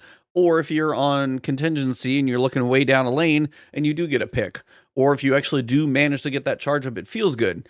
It is to a point, and I think this is what as both of you guys have said, when they're trying to balance the idea of the person who's already god tier. Matchmaking is a bit of a mess, we know right now anyway, but if that person is that very high skill level, now is just like circling the map, constantly refilling their special weapon with more than they feel is viable, as opposed to kill 4 ammo, it's kill, get 2 or 3 ammo, kill, get 2 or 3 ammo, and now they've got like 6 shots just to pump down a lane with a sniper rifle and probably get one if they're good enough.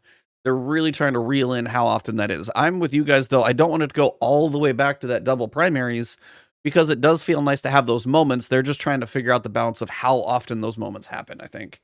100%. So, yeah, it's like I feel this might have trials in mind, though. I mean, maybe a little. They already did trials to where if you get revived, your special's gone, which is... Yeah. So that's already kind of been a piece of a thing in there. Like if you get revived, you're on primary anyway, unless you just get lucky to find some in that round. Yeah, so that trials also won't really matter because usually those matches are over pretty quickly. And either the special ammo is spent and everybody's just kind of shooting primaries and using abilities, or it's not spent yet and it's about to, and that's how you get your kills. So it's already kind of not dominant in trials. I don't think there's a way around that just because you're dying and restarting the round so many times. We do have some interesting graphs when you get to archetypes, though, because the special weapons, in particular shotguns and fusions, are responsible for more one-hit kills than they'd like in PvP. Literally what they say. Shotguns, by far, though, it's like 55% of them. And it's been consistent. Almost, how far do you go back? I mean, this is data for basically January through now. So, I mean, 3 months before Witch Queen, after Witch Queen. There was a little blip of glaives when everybody had to do their bounties, and then that went away. Glaives are basically minimally there. Grenade launchers have their little piece. Linear fusions have a smaller piece. Snipers have, about 18%. Fusion rifles have about 18%. Shotguns have the rest. It is just a massive, massive chunk. So... special weapons, they say all special weapons have had their in-air accuracy significantly reduced. So again, they're leaning into that. If you want it, you got to build into it. Special weapons have slightly larger airborne accuracy penalty than primary weapons.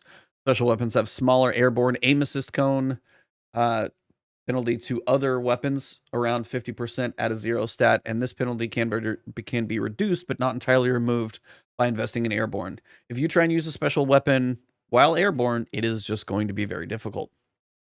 But for sniper rifles, as we just said, they reduced the stow, ready, and aim down sight speeds by 10%. So all snipers are going to feel snappier, and that's mostly because they felt like snapshot had to be mandatory to be useful.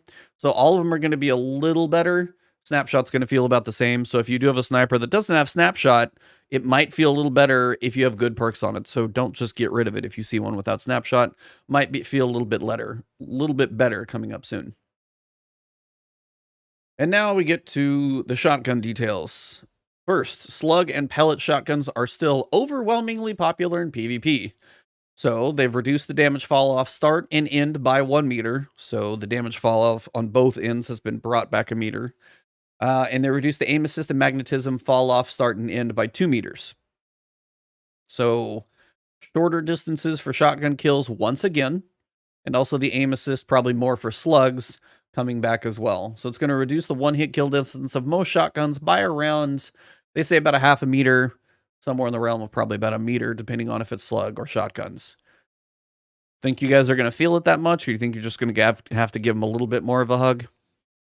I probably already get closer than I need to with my shotguns, just out of like paranoia. So yeah, I don't particularly mind this change. It does feel cheesy and not good to get killed by a shotgun at far distance, especially when fusion rifle users are supposed to be rewarded for having to charge up their weapons to get kills at that same distance. And so this is something that, like, another problem that they struggled with, I feel like, forever, and they were never getting like the shotgun distance kill rating right, and sometimes they overdo how far you can get a kill with fusions, but they still need to figure it out. Like, there has to be kind of a nice path where shotguns have a sweet spot for getting kills and fusions have a sweet spot, and then everything else far distance has a sweet spot. So the fact that shotguns are so dominant, I think, might have more to do with the game getting faster over the years and movement being faster and things being quicker. And when that happens and it's easier to get close to somebody, why wouldn't you use a shotgun? So I think that that has more to do with it than anything mechanically about the shotguns. And they can't make shotguns like swords, basically, where you have to be like within melee range to actually get a kill. So I don't know what the right answer is here, but I do think that it is probably time for shotguns to get tuned down in terms of their distance at which they could get a one-hit kill. So especially slug throwers, like, I get it takes skill, but it's a little insane that you can get popped from so far away with the. I mean, that's why I've been using it for so long. Yeah. I used it even before it was the meta. I've been using a shotgun for a long time just because I like the feel of it. And, so. Mondo, are you a shotgun guy at all? I changed from sniper to shotgun because I found it kind of more. It was just getting too difficult to challenge, because I think Travis made a brilliant point there that shotguns are being so dominant because movement and abilities, being able to close the gap a lot faster than you could ever do before. So as someone who enjoyed sniping and reasonable sniper, I felt like I couldn't compete because a shotgunner could just close that distance. So, hey, if you can't beat them, I joined them. Started using a shotty. I would love to snipe, but just same here. That mobility is a big one. That's true. Abilities as well. It started with the Warlock being able to dash and stuff, and but I think they do need a tune, but only just, if I'm being honest, the main point for me would be just to kind of put a wooden spoon in the sandbox, just mix things up a little bit, and let's get some different weapons out there. Yeah, I mean, you guys pretty much covered it. I mean, just bring them in a little tighter. The mobility already allows them to, as you said, close the gap really fast. Icarus dash, Titans moving around. The ability that you can see, like, the high-skilled people just, like, book it down a lane, and you're going, damn. No wonder they do that all the time. So it's like, the high-skilled people, you're going to have to get a little bit closer, but it's not much, but you're going to have to make the shots count. If you're a good shotgunner, this isn't going to affect you too much, though. Probably not. Yeah, you're just going to have to, like, probably get a little bit of the muscle memory of how big is that Guardian, so I know I'm in the right range. Yeah, fusion rifles. Especially if you're using Felwinter still, which a lot of people are for some reason. Yep. So. Why? It's a crutch, man. Fusion rifle usage is trending pretty high, in particular in trials. Probably on account of Xur selling a couple god rolls here and there, and amongst other things. With bringing shotguns down a little bit, it seems like it would make them too good of an option. They also feel like changes. They don't want to see 20+ meter fusion rifle one-hit kills. So most of this looks like it's going to bring fusion rifles back basically a couple of meters, 1 to 2 meters on most of this stuff. Recoil scaler a little bit, but the damage fall off distance is going to be a little bit more or a little bit less. Reduced damage fall off near distance is going to be a little bit less. So it's just they're going to be effective a little closer. So when people, damage testing people like Fallout and stuff, they'll be like, yeah, I think I can get one like 21 meters. It might be like 19 meters now. It's still, if you plan it right, should be able to out hit a shotgun, but it's definitely one of those where you're not going to be able to get quite as far. They had their Till broke fusions for a while, then Main Ingredient did it, and then now they're trying to reel them back. And as you said, Travis, they're trying to basically find their sweet spots. It is hilarious to look at this graph, though, because you can see Main Ingredient had a big bubble for a while because it was sold by Xur. Null Composure had a pretty good while there because of a decent chunk for a while because it was the pursuit weapon. A lot of people had it. Then you can literally see Witch Queen launched, Likely Suspect kind of got a big bubble, and then Snorri got a decent bubble. Main Ingredient was sold by Xur. that piece of the graph got absolutely massive for about a weekend, came back down a little bit to where it was still a massive chunk though, and you can see which ones are the popular ones right now between Deliverance, Likely Suspect, Main Ingredient. Snorri is actually pretty popular right now, and you can see some other ones like Zealot's Reward are like, why am I even here? So it is funny to see you can literally pinpoint where Xur sells certain weapons, or if it's a trials weekend and stuff, it's very obvious, like, and it like, so it is just funny to actually see the data. I like these graphs though, because it is interesting to see. I wish I could see it a little bit longer. I get that it wouldn't be very visible, but it is interesting to see this type of stuff. I actually would like to see it more often, like every so often, to kind of get a quarterly update when they do a sandbox, be like, hey, where are some of these special weapons at, or where are some of the primaries? I'd be curious what the primaries look like, because I know hand cannons have got to be pretty damn high up there. There's no way. All is 0 usage. Lies. Also with fusion rifles, they did say they rebuilt them in season 15, but they wanted to get them a little farther apart. So now the high impacts, they wanted to bring the charge time down just a little bit. So instead of basically 1,000 charge time, it's going to be 960.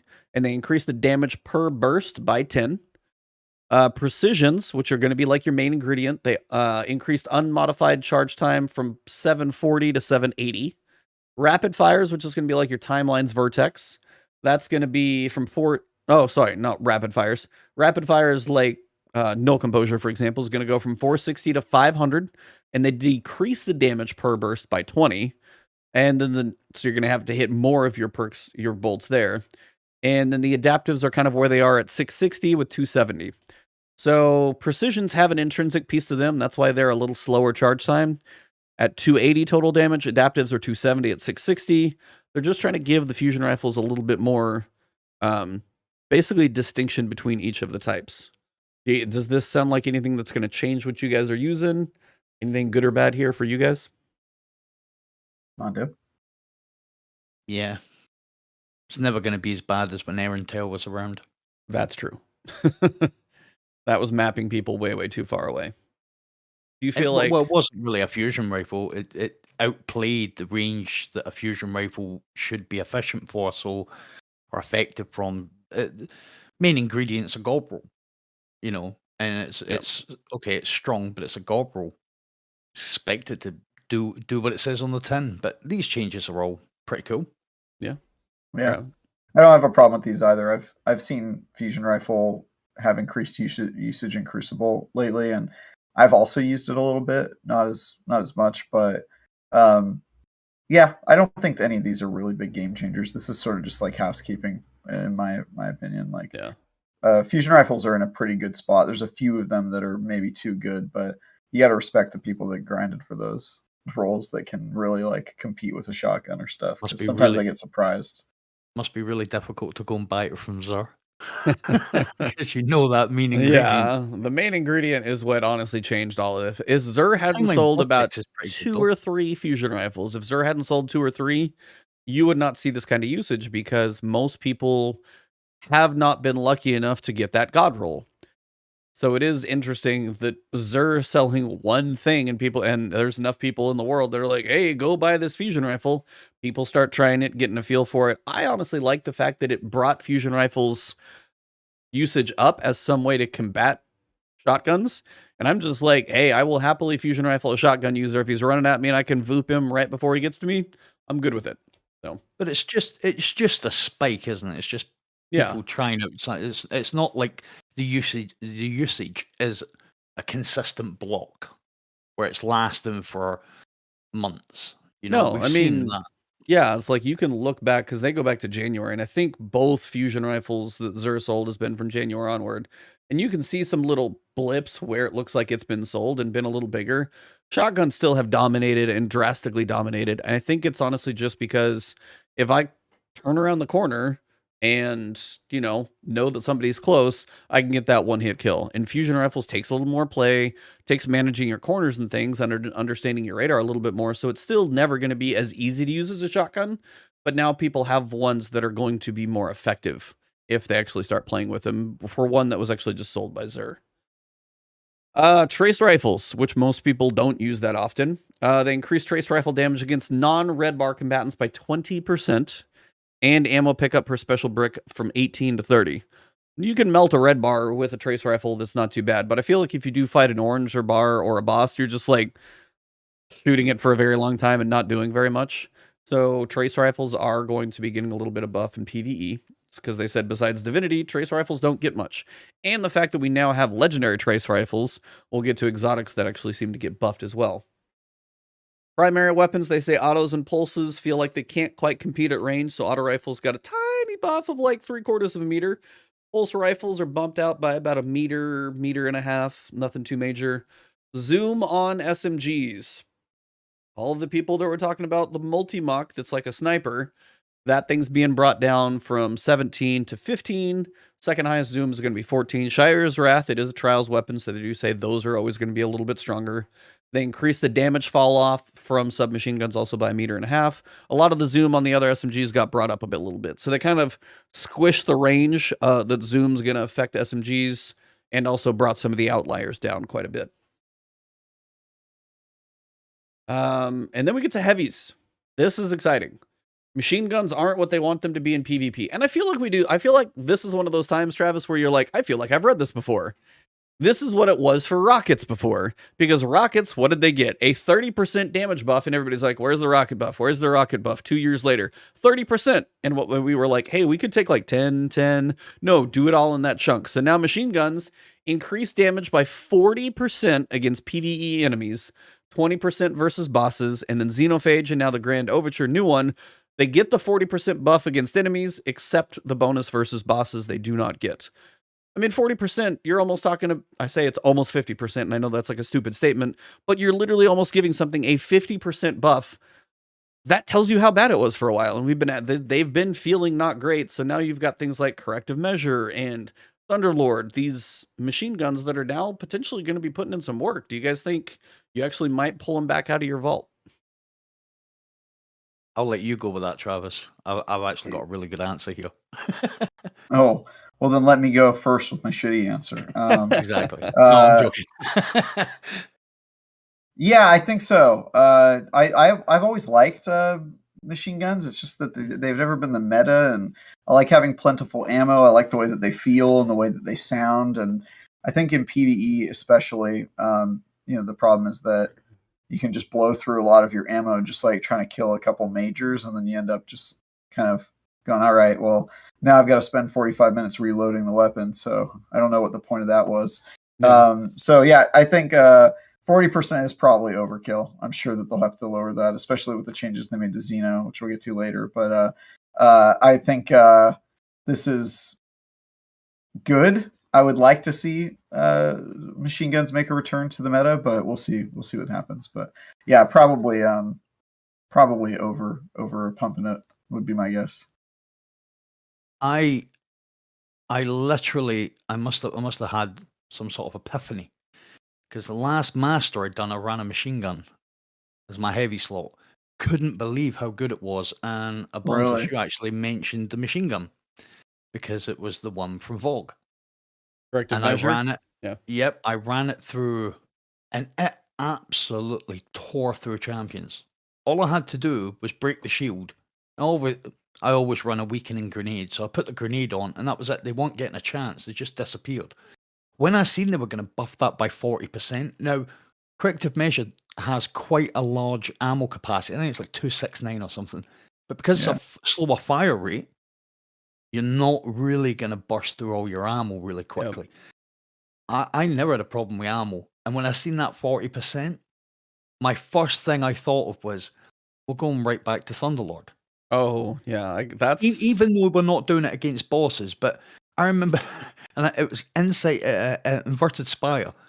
I equipped it, and I ran the whole strike, never took it off. This is a Nightfall. Never used anything but Thunderlord, was dropping ammo left, right, and centre, and then melted the boss with it.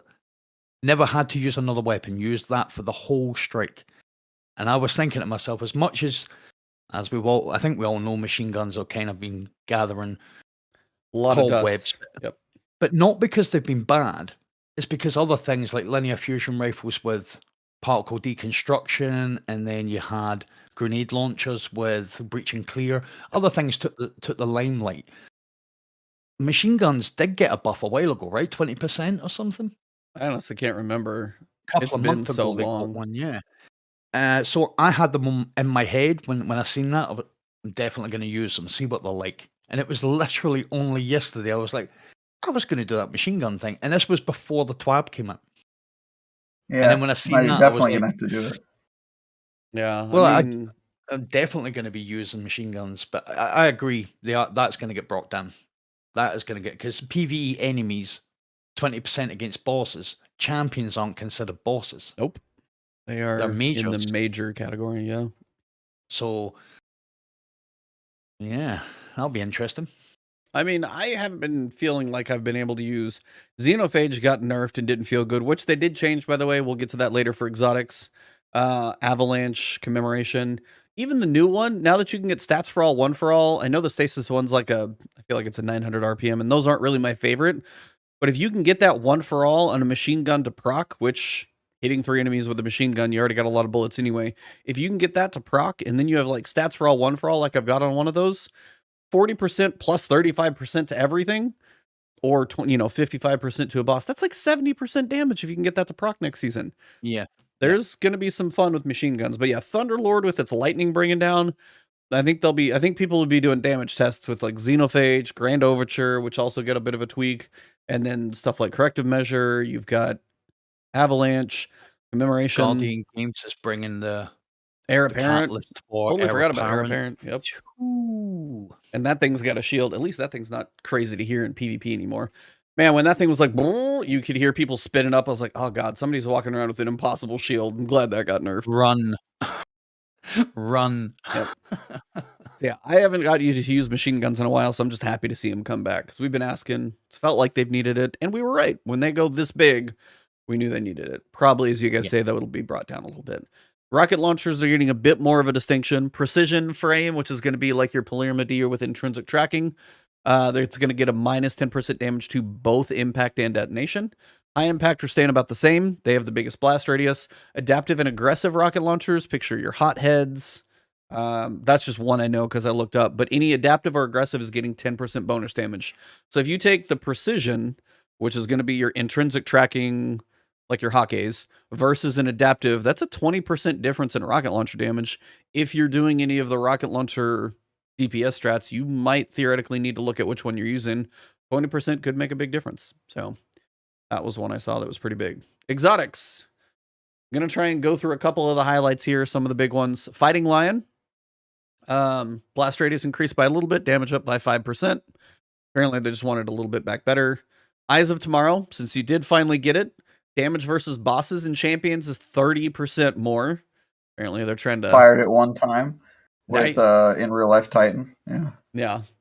Leviathan's Remember Breath. we recorded that video of us shooting it for the first time? Yeah, I think I do remember that one. Yeah. Leviathan's Breath. They are trying to make this happen. I feel like Fetch and Mean Girls. We keep trying to make it. Yeah, it's like they're trying to make it happen. I don't know if it's ever going to pay off because like it's so slow. They said the Archer's tempo is, instead of going to be like 3/4 speed reduction for Archer's tempo, it's now almost going to be 50% reduction. They said they also added a small delay before the detonation on champions, so you would literally like stun and then get your damage. They basically describe it as an increase in damage across the board of about 50%. Overall damage versus champions is roughly doubled, and even more compared to shooting an unstunned, unstoppable champion. I still don't know if I'm ever going to make this my unstoppable weapon, because if you never need big DPS, it just doesn't feel like it's there.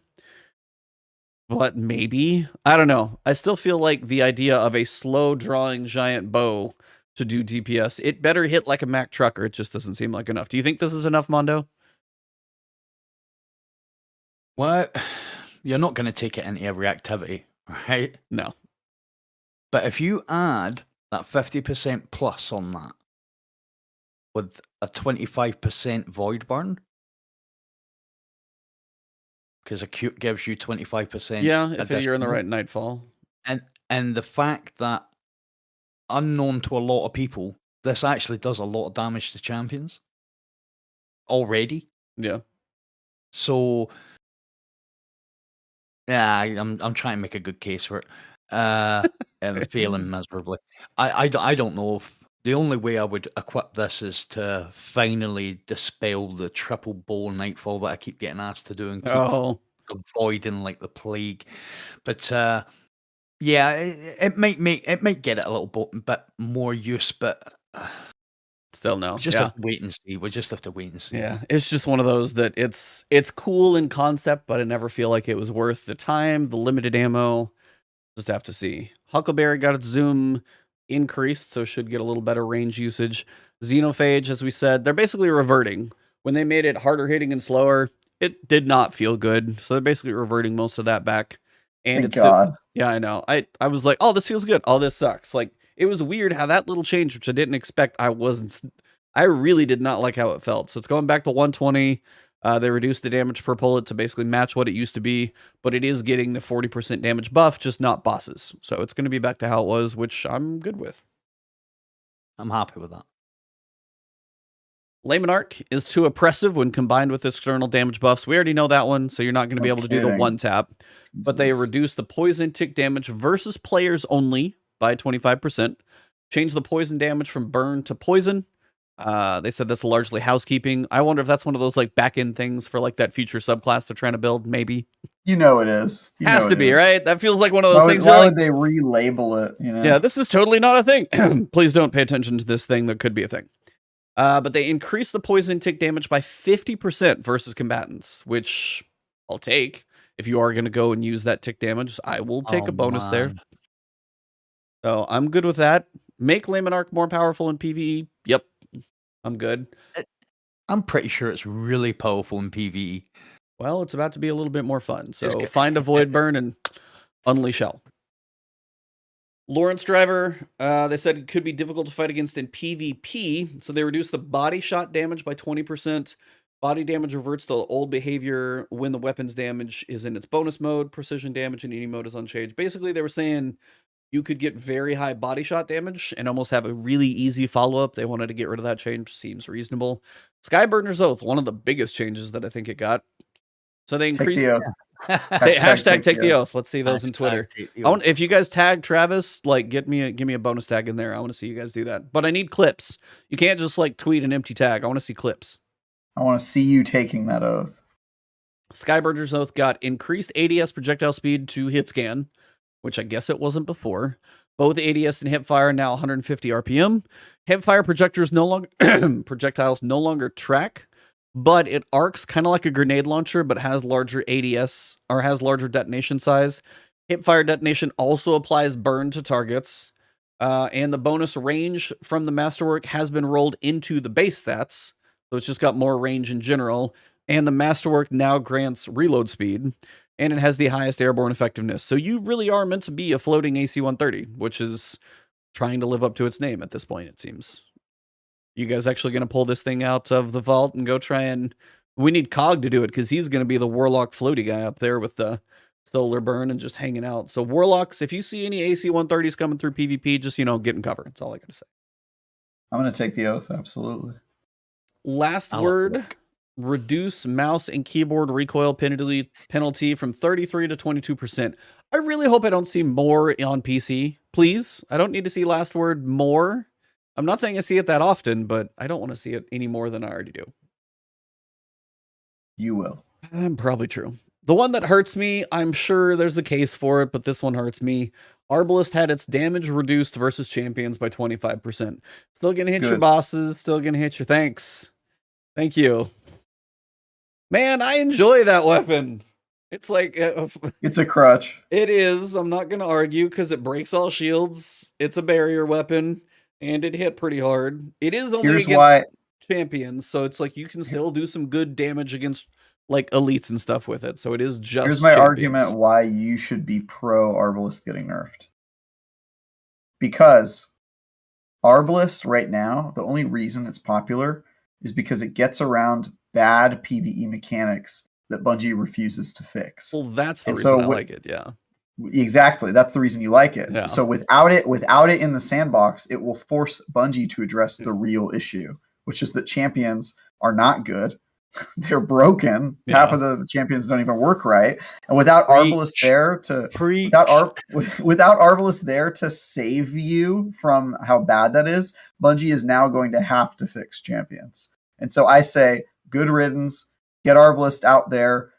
Reveal the ugly wart, the pustule that's on Destiny's PvE sandbox that is that is champions. And that's a little bit. I just think like this is going to bring the problem to daylight. It's like going to show that like they need to fix the champions issue.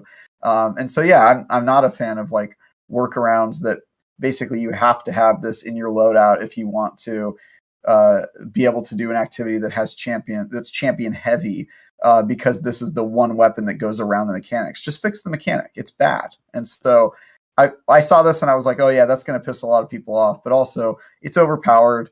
It gets around an issue that Bungie badly needs to fix. So fix your champions. That's what I say. Yeah. It's like Erok said it. It's like, it's wishful thinking again. Like anything related to champions and shields, like it feels so intrinsic to the game. I don't expect to change that for a very long time, if ever. But if this is even a tiny bit of a catalyst to help with that, cool. But yeah, I'm like overloads. Overloads are brought to be probably the most annoying right now because we got a new expansion and you have to use auto rifles and SMGs against these most annoying enemies. So no, it's like, I get it's a crutch. Totally do. But as you said, when you're dealing with multiple shield types, and then you got multiple champions and your loadout can be like 2 things, it is very frustrating. So I hope at some point they listen to some of the feedback, enough of the videos, enough of the tweets, the champions reworked, changed. I actually had Scaro9 and I just did a Discord call offline that I recorded. I did that last night with him, and we talked about hard mode Vow, which we actually haven't talked about yet, which we got to talk about before we go, or Master Vow, and then also champions and some other things that we talked about. And they brought up something I saw something on Twitter. Scourge of the Past had the Berserker guys. Those were kind of like a type of champion. And unfortunately, champions have just been, I don't want to call a developer lazy because, again, I know there's priorities and stuff, but it's just like we made the champions and we just never did anything with them. And the fact that it's been the same barriers, overloads, and unstoppables outside of now we have a Scorn unstoppable, but there hasn't been a whole lot of change, variation, update, anything to the champions in so long. If they are going to keep them in the game, a rework, an update, a change in how they work, new champions, not just the same damn 3. If you one way or the other, get rid of them or like do a full rework, one way or the other. Anyway, that one I'm probably going to post up Saturday. So if you want to see the chat between Scaro and I, it was actually just a ton of fun. The last 20 minutes we fell off the rails, but either way, check that one out. Graviton Lance, this one actually sounds fun. So the catalyst changed from Hidden Hand, which I don't even remember what that did. It's going to get Vorpal and Turnabout. So Graviton Lance already has a pulse rifle that causes cosmology. Then it's going to have Vorpal, which is going to do 20% because it is a primary against bosses and champions. Exotics do 50% more against red bar enemies because they got that buff to be better. And then Turnabout, if you break a void shield, now you're going to get an overshield. So at some point, Graviton Lance finally might get to see its day. It does seem like it could have some potential. Wasn't it like everybody's favorite gun for a while in Destiny 2? I feel like at the start of Destiny 2 it was fun, and then it just like has been crying in the corner for like 3 years. Back in the Faction Rallies day, it was like the PvP meta for a really long time. So it's just weird to see it coming back because they went out of their way to kill that weapon. Yep. Slowly bringing it back. Grand Overture, they said they reduced the time between the bursts of missile mode. You can either hold it down for all 20, or you can tap for 5-round burst on the missiles. Cold Heart, they said most linear fusion rifles now don't have enough to set them apart as we're getting regular legendary fusion rifles. So Cold Heart, the sustained damage is going to give you ionic traces, which is going to help you with ability energy, which is interesting. Also, the grace time before the damage ramp goes away goes from 0.113 seconds, which is kind of like a blink of an eye, to 1 second. So you get a lot more time to get back on target in case you do get flinched or something Prometheus Lens in the same way. Sustained damage applies a more useful burn to targets. Wave Splitter is basically getting normalized. And then if you pick up an Orb of Power, you're getting 10 seconds of maximum power, up to 20 seconds if you get those Orbs of Power. Osteostriga, apparently the projectiles were rotated by 90 degrees. I will never understand how that was a thing. So, sure. And this came out of the gun the wrong angle. Yeah, like came out. So, yeah, for whatever reason, that's getting fixed. I didn't even notice that. No. I use that gun a ton, and I never noticed it. Nope. Lord of Wolves has its damage fall off start and end reduced by about 25%. So Lord of Wolves is getting brought back as well. Any exotics in there that you guys see that you want to shout out before we get to perks and stuff? No. No, I would like to just address the champion thing. Go for it.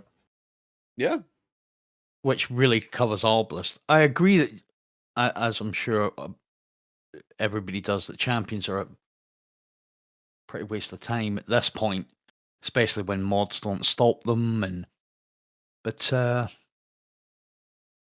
not really sure what they could do to change champions now, because they've messed about with that model so many times. The Nightfall model, right? You know, we had normal Nightfalls, prestige Nightfalls, 5 of Swords card. Now well, we had the ordeals, then we had the GMs. At this point, I think the only way to really fix this, or a major way to fix it, is to remove champions and start bringing in more enemies like the Light Bearers. Mm-hmm. Like, that's exactly what I've been proposing on this show for like 4 months. Yeah, it's like we've been preaching ability-based mini bosses that make you play a certain style to beat them, because the champion mods don't work. Yeah, you know, I think if anything, it's a joke. The Become Legend version of the campaign proved that you don't need champions to make difficult encounters content challenging and fun, and it's just like. And I think sometimes Bungie confuses difficulty with fun. For sure. You know? Yeah. I mean, Master Vow, since we're in the middle of this, we can basically just breach this topic. Master Vow is the exact opposite of the Legendary Witch Queen campaign. Because the Legendary Witch Queen campaign was challenging to an extent. I mean, I made it through it solo, but it felt meaty, and you could probably even beef it up a little bit more by leaving those mechanics still there. Lucid Hive Papa Super, you can still get just railed. Like, you see that Void Shield flying at you, there's not a lot that's going to happen if it bounces your direction. You're kind of toast. Pressing grenade can end your run. Oh, man. Yeah, when you get suppressed, you're like, whoa. And then your mobility's down and all. Like, those were mechanics that felt really threatening in the right moments, but you could tackle them. If you wanted to run up and shotgun them, you could. If you wanted to play back with a sniper, you could. You could build into your own playstyle if you wanted to. If you wanted to run up with now a glaive that does 97% shield reduction and smack them around with your glaive, theoretically you could do that too. But when you have champions in there, and maybe it's barrier and overload, can't use my glaive, that's out now. So you get limited so much in that way. And did either of you guys try Master Vow? No, absolutely not. Can you do it on your own? No, and it's filled with champions. Yeah, it is filled with more champions. So through that, here's my proposal: either do more light bearers. You know what would be great? You know what they should do for master raids is they should take a page from Elden Ring's book and just make like an activity that you can queue into, where you're like, you know, becoming a disciple of the darkness, and you just like load into raids as a hostile enemy every once in a while, like, you know, like an invader. Man. Yeah, an invader. That's what they should do. That would be way harder. That'd be way harder than champions. I do not know about that. That's like Gambit. That's like 1. That's like Gambit raids, though, and all of a sudden, this like. Just saying, that it works in Elden Ring. Let's throw it in. Let's try it. Let's try it, Bungie. Put it in the labs, Bungie. Let's see what happens. Some Warlock coming in, floating in the air with the AC. Just AC 130, just raining hellfire from above. I think I'm getting shot from about 40 meters up. Where's that Warlock? Yeah. All right. I want to talk about just like the idea of adapt versus craftable raid weapons, but I kind of want to put a pin in that till the end. So let me see if we can get through some of the perks. Opening shot has been fairly nerfed on shotguns. Not going to feel nearly as potent. Snapshot sights is going to be a little less snappy for special weapons. They're trying to make sniper rifles not require that perk so much. Full choke is going to be a little less of a narrowing of the spread. Smoothbore is going to be a little less of the widening of the spread. Desperado is not going to fire as fast, but the PvE penalty is removed because they're trying to get a little more flexibility what weapons they can put that on. Air Assault is actually being brought back, and it's rebuilt, which will now grant plus 60 airborne effectiveness when you're wounded. So it's going to work the same way Eye of the Storm would work. So if you are wounded, probably like lose your shield, for example, when your screen goes red, you're going to be much more effective in the air. So in theory, if you are one of those who lean into that, and that's your like crutch, then in the air, you pretty much that's one of those moments where if you are hurt and you've got stompies on, that plus 60 almost would counter it for you if you lean into that playstyle. Mulligan still sucks, I think. I don't think it's going to matter. It says increased chance to return ammo on a miss from 20 to 35% on primary weapons. Unchanged on special or heavy. Nobody runs it. It's not worth it on primary for damn sure. So no, thank you. Compulsive reloader got a little snappier. Faster reload buff from 40 to 50, and the reload animation is about 5% faster. Adagio, shout out to Fallout's video that is no longer useful. Slug shotguns were able to get a one-shot body kill with Adagio. They turned that down for shotguns from 30 to 20%, so it won't do that. And then Icarus Grip has just been updated for the new airborne effectiveness stat. You've got plus 15 airborne for regular, and Adept is plus 15, plus 5 handling. Also for weapons, they kind of tell you what's leaving in Season 17. So for Iron Banner, Occluded Finality, Finite Impactor, Nightfalls, Comedian, Palindrome is going away at the end of this season. Trials, Shire's Wrath, and Messenger are leaving in Season 18. So Season 18 is going to be your last time to earn these. Peace-Bond Sidearm, Archon's Thunder, Nightfalls, Plug 1 and Hothead, Trials, Eye of Soul, and Summoner. So if you are looking at any of those as weapons you want to grind for, have options of, those are your time windows to work on getting those. And then for abilities, we got some quick changes before Gambit Labs, which seems like a joke. Axiom Bolts have their base cooldown increased from 91 seconds to 152 seconds. So they got a minute increased on their cooldown time. Titan's Barricade, when you are using Bastion, also had its base time bumped up by 30 seconds to match the Warlock Rift. Offensive Bulwark now provides 60% less grenade energy in PvP game modes. PvE is still unchanged. Whisper of Chains now provides 15% instead of 25% damage resistance when you're near a crystal, unchanged in PvE. Renewal Grasp got shot in the face, I'm pretty sure. While equipped, Renewal Grasp increased the base cooldown of Dustfield grenades from 62 to 152 seconds, and the outgoing damage penalty applied to player victims in Renewal Grasp is reduced from 50% to 20%, unchanged on PvE. Any big shoutouts in the abilities for you guys, besides most things got longer cooldowns? Yeah. I think it speaks to the fact that they're trying to make abilities play less of a role, which has kind of been their motto for the past couple months, maybe even longer. So I don't know. I mean, some of these I would argue aren't really good enough to warrant having a longer cooldown. But go for it, man. You do you, Destiny. I don't know. I don't have any strong opinions on this one. And I was like, for me, I would just say Axiom Bolts. I do get chased by those. I feel like they're a little. Oh yeah, right now. that one I could not care less about. I was like, yeah, those suck. And again, the Titan power of the barricade, they do want to give you the overshield, but making it a longer cooldown seems like a fair trade-off, because especially if it matches the Rift, that seems balanced. Also gives you a reason to make your resilience class ability come back, because I never do that. Anytime it's like, oh, we'll make your class ability come back, I'm like, what? That barricade shield I use like once per match? Yeah, for sure. I definitely want to increase that cooldown. But now that it gives you an overshield, I definitely use it more often. Yes. So. What about you, Mondo? Any standouts in there? Changes for your playstyle? Not really. Most of it's PvP. What you got against PvP, bro? That's exactly what I've got to do, bro. You carrying me through trials? I'm up for that. You want to? Yeah. Yeah, 100%. Sure. Yeah. No, the Axiom Bolt one. Yeah. That's okay, but the rest of it. Question marks. Yeah. Yeah, we'll just have to see how it Again, all of feels. these we just have to see exactly. We just Yeah. have to see how they're applied. Gambit Labs is going to be the moat thief version. So now if you have multiple blockers, you're not going to be draining moats. Instead, every second the invader is invading, one moat drains directly from the bank. Now, I love how that is a bullet point, and yet, below it, separately, they say, keep in mind invaders need to be near the bank in order to drain moats. That is the first time I've heard them say that about this.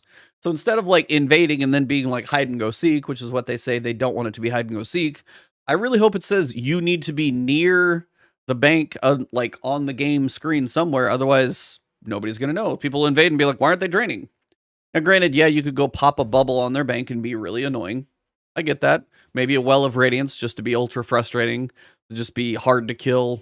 Honestly, I think people are just going to be shooting rockets at the bank to kill the guy and then go back to what they were doing, since everybody has rockets now with heavy ammo. So I don't know if this is going to do that much. Are you guys even going to touch Gambit Labs next week? I didn't touch it last time. Nope. Is the question Gambit Labs or Gambit? Just either way, it's no. That's fair. Then why do you need the clarification if the Yeah. answer is no matter what? Yeah. Travis, come on now. It's called. I was savoring the moment now. Yeah, I agree with you 100%. Yeah. Gambit sucks. I will not play it. Shout out to Necromancer Zale with another $10 super chat. Message for Bungie. If you guys are listening, don't hate us too much. They are for sure. Can we please get more matchmaking in events like Nightfall and seasonal activities? I'm a solo player. Rarely ever do I have a bad matchmaking experience. Maybe low-level raid. Raid would be tough, but I can tell you at this point, matchmaking 100% should be on the legend difficulty anything at this point. Because if it's matching the powerful gear, not even Pinnacle, not above Pinnacle, the powerful gear cap, probably you probably need to be close to the powerful gear cap to do that one match made, I would say, unless you just want to do it by yourself and under-leveled. But if you're within about 10 levels of, like, say, 1550 for legend, that should be match made, I feel like. Or at least have the option to try. I have an idea for the matchmaking. I've had this idea for a while. You could matchmake. You could put matchmaking in Destiny in a different way, right? It's not quite matchmaking, but if you had, like, what you can do with private matches, but have it for, like, social spaces, where you could select to join a social space with people who are looking to raid or they're looking to do trials, or make fire teams that way instead of just loading into the activity with 5 other people. You could create a fire team. I mean, I think that I'm not sure how that would work technically. You know, it's like, I mean, even in something like code.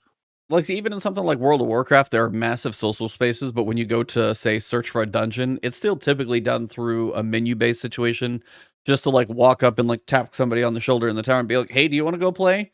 That's harder to do than having a focused way to filter people into wanting to do an activity. So I don't know if I fully agree that matchmaking should be on for certain activities, or have an option, at least, because, as Mike G said, solo players can't even complete the war table. That's a frustrating thing for a lot of people. Some people theoretically could go through and do legend solo. Some people won't be able to, but if it's part of your, like, season activity, the fact that, yeah, it's a higher difficulty, but it's not, like, drastically changing the mechanics, I feel like they, put a couple warnings. You need unstoppable, you need barrier, you need whatever it is, but then honestly go ahead and just make it match made. I feel like legend at this point is not a dramatic change in difficulty. It's not going to be scary enough that matchmaking is going to make it a horrible experience. Maybe have a minimum level cap or something like that, but that's probably about all I would say. I don't want to try and carry somebody who's like 1450 and through a legend Nightfall. That doesn't sound fun. But outside of that, that's pretty much my only piece. And that is most of the TWAB. So we actually made it through a lot of it right at about 2 hours. So the last thing that I wanted to talk to you guys about is the Master Raid, but it's the idea of what crafting has done to the actual Master Raid. And we've got adept weapons that can use adept mods.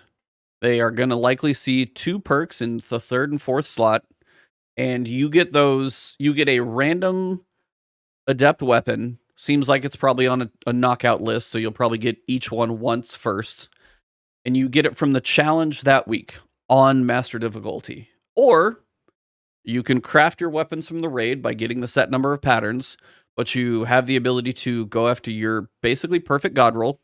You have access to 2 enhanced perks, and in the event that something like today happens where we have a massive sandbox shift or perks change or whatever it is, if your favorite perk on your god roll gets nerfed, well, now you can go craft and switch it.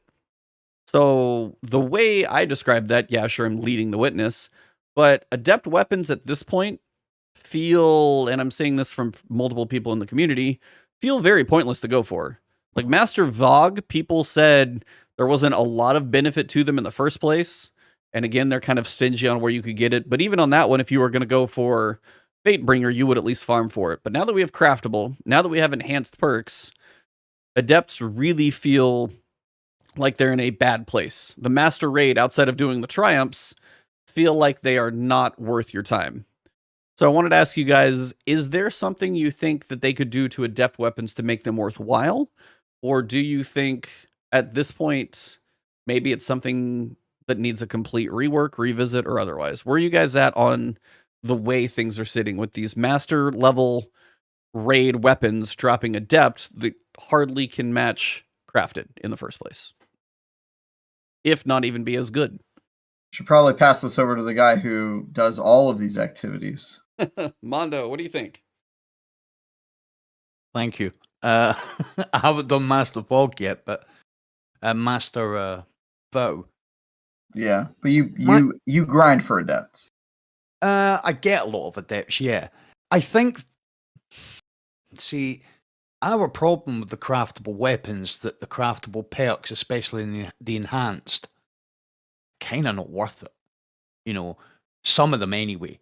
They just don't improve the perk enough. You know, the explosive light perk that everybody was going after having enhanced, it just increases the projectile speed a little bit. It doesn't do anything to the damage. You know, I think they've started to do stuff with adepts, and somebody who's done Master Vow would probably know this better. I'm not sure what, although you've got Soul Drinker on the raid weapons, right, where you reload and based on hits you get health back. Yeah. They've started to do stuff like that on adept weapons, right? So the adept weapons from the raid, if, let's say, if we're talking next season, it's Sniper for barriers, you get health back for stunning that. You get health back, and it partially refills the magazine on stunning a champion. So, whereas I believe that, I think it goes further than that. I don't think adept weapons are the end all and be all because of gob rolls. But if you're talking about adept weapons from the raid, then I think just the raid weapon itself probably is enough. But I mean, being able to put adept big ones on or something like that does Vorpal, boss, and major spec all in one go type of thing. I don't know. I just haven't used it. The raid pulse rifle is awesome. Oh, I love the Insidious version. I don't know if the adept version would make it, you know, a completely different weapon to the normal, apart from being able to put an adept perk on it. Well, the difference is when you take Insidious that you can craft, I can get, say, enhanced rapid hit, and I could get enhanced rampage, for example. So enhanced rapid hit, you can get substantial boosts to stability and reload speed. And then rampage, it actually extends the duration of rampage, and then you could even go into rampage spec. Or I could go dragonfly and pick which spec I want to do that's already enhanced. So you've got these enhanced traits, and seeing the enhanced there is reload +4. There's an adept mod that's like reload +10. The +6, not really a big difference when you have the option for some are, you know, some adept mods are going to be better. But again, is it worth trying to put together a group at 1580, then try and do the challenge, which we already talked about? The challenges are all tedious this time around because every challenge makes you basically play worse. I talked about this with Scarrow last night. So you have to play in a way that is less than optimal to get the adept weapon to drop. And then you have to go through the world of hopeful RNG to where you're like, am I going to get a god roll? You could honestly get a good barrel, and 2 god roll perks that you want, and maybe even the Masterwork. But what if you get the wrong magazine on that Insidious Adept version? Or I can go craft one that is a god roll and it's got enhanced perks. There's just not a place where it looks am like... I right and correct? Am I correct in saying that you actually have to find 5 of those weapons first to be able to craft it? Correct, you do. Yeah. So you've got to So find... the Master Raid offers a one and done as opposed to farming for 5 of them. In That theory, might be the only difference, because not everybody goes into the Raid 5, will be lucky enough to get that, because there is a lot of players in Destiny that either maybe hit the raid, get to do it once, or don't even raid at all. So in theory, that is correct, because yes, you could get lucky, go into Caretaker, and get an Adept Insidious that's a god roll on your first time doing it. But take into account the person you just described, the person who barely does a raid in the first place, probably not going to do a Master first. And if they are going to do Master, they've already probably run the raid a little while to get used to it, gotten a feel for it. And if you're going to go run Master, it's not going to be the average casual be like, hey, can you drag me through Master Vow of the Disciple, where I've got to do a challenge where you got to do one tedious thing every time on Caretaker? The type of person who might be lucky enough to do a raid is probably going to do regular in the first place, would be my guess personally. So, and it's also the fact that it's RNG. So that's the, like, you could... I can answer that, because there's people in the chat who done exactly what you say people don't do, that beat the Master Raid when they hadn't actually beat the normal, because it was one checkpoint. And checkpoints are a thing. That's true. That's fair. I'm not saying that there's. I'm just saying that there's got to be a. Yeah. There has to be a plus and a minus on both sides.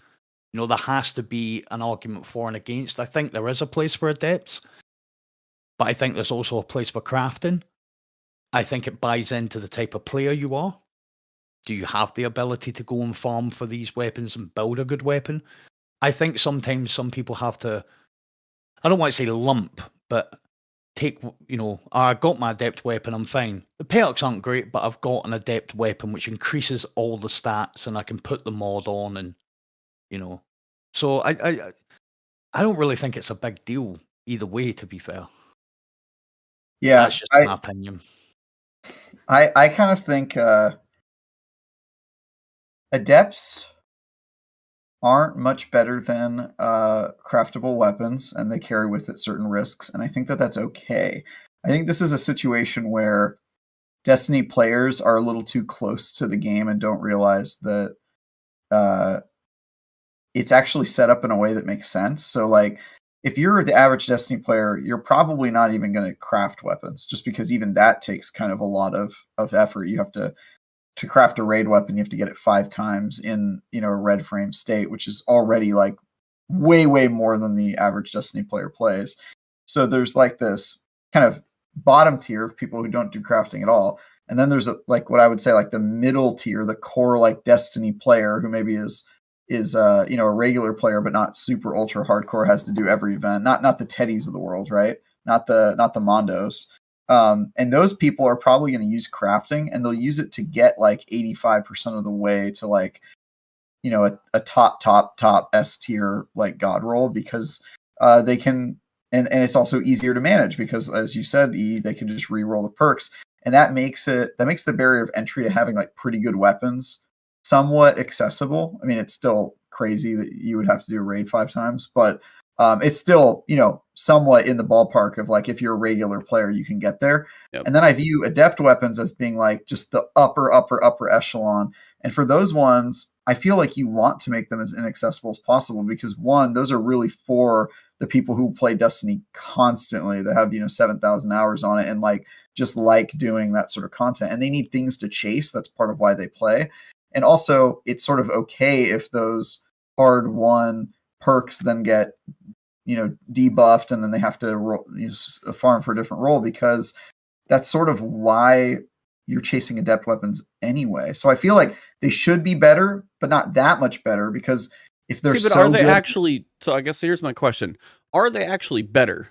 Are adept mods better than 2 enhanced traits and the flexibility, as you just said, if the sandbox shifts to go grind for that hopeful again god roll versus I have a crafted weapon that's 95% of the way there, and I can switch the mod or I can switch the trait Yeah. because it is crafted. And that's the point where it's like, my question is, better. how? That's my question.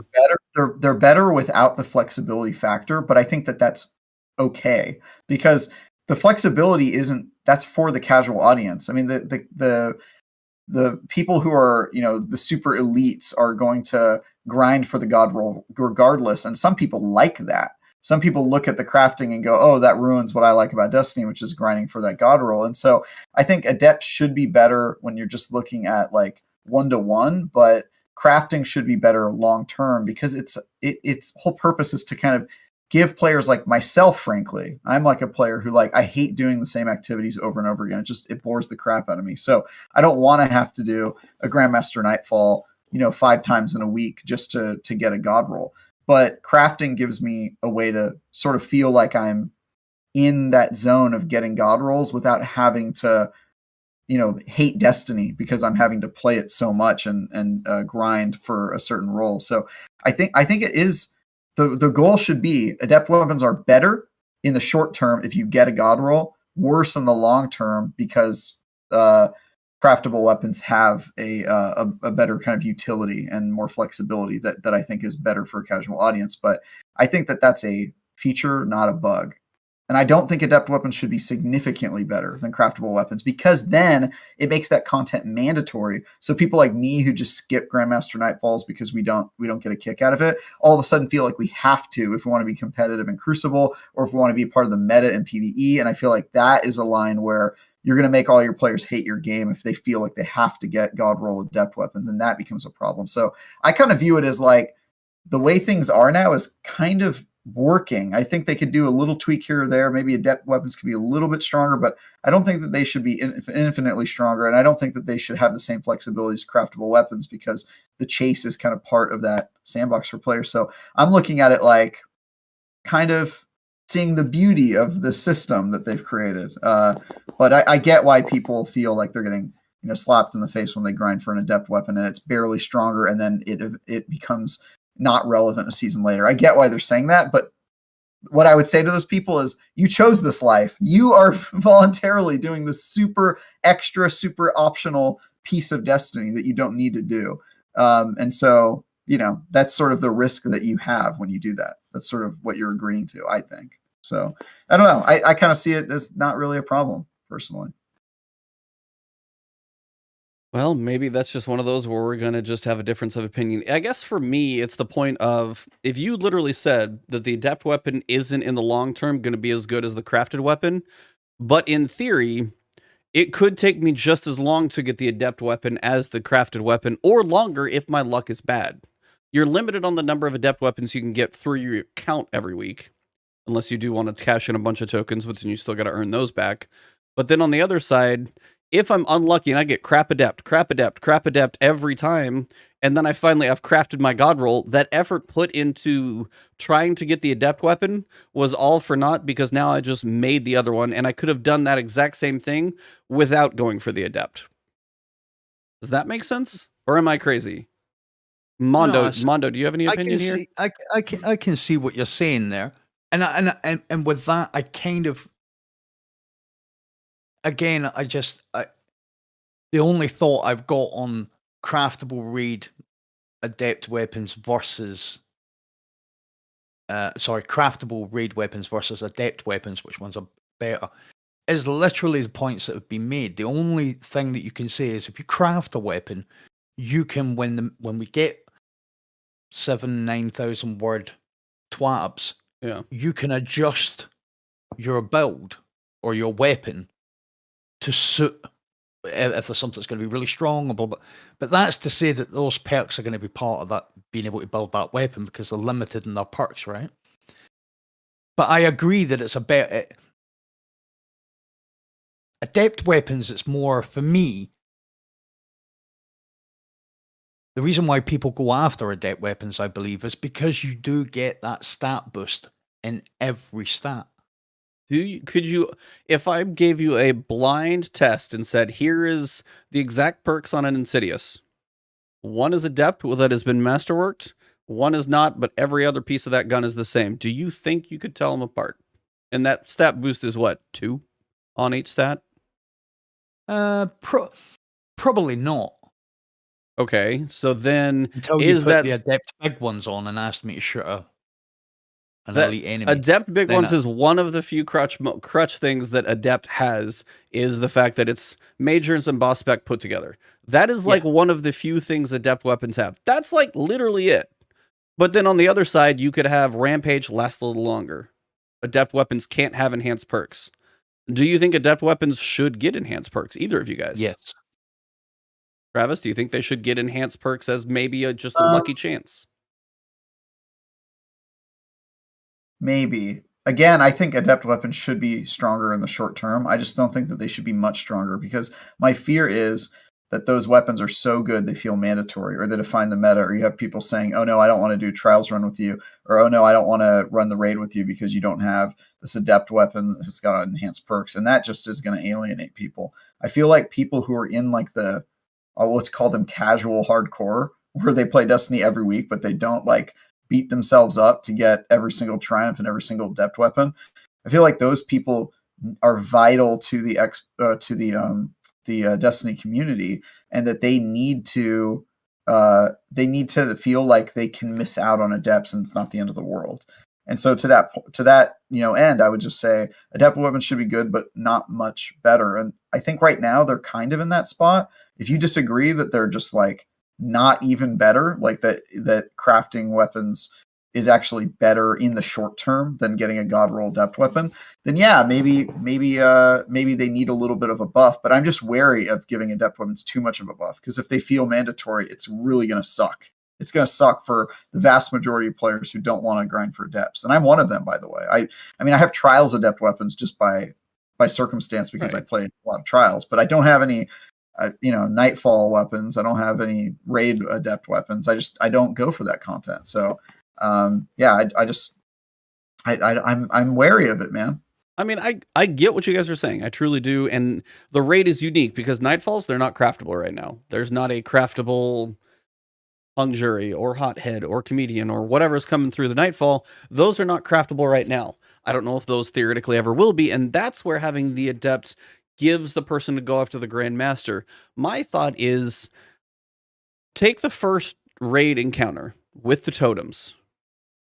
The challenge mode with the unstoppable champions, while I know people have done it, I get that, but the effort of getting the challenge mode done to get the drop doesn't feel like, to me personally, the juice is worth the squeeze.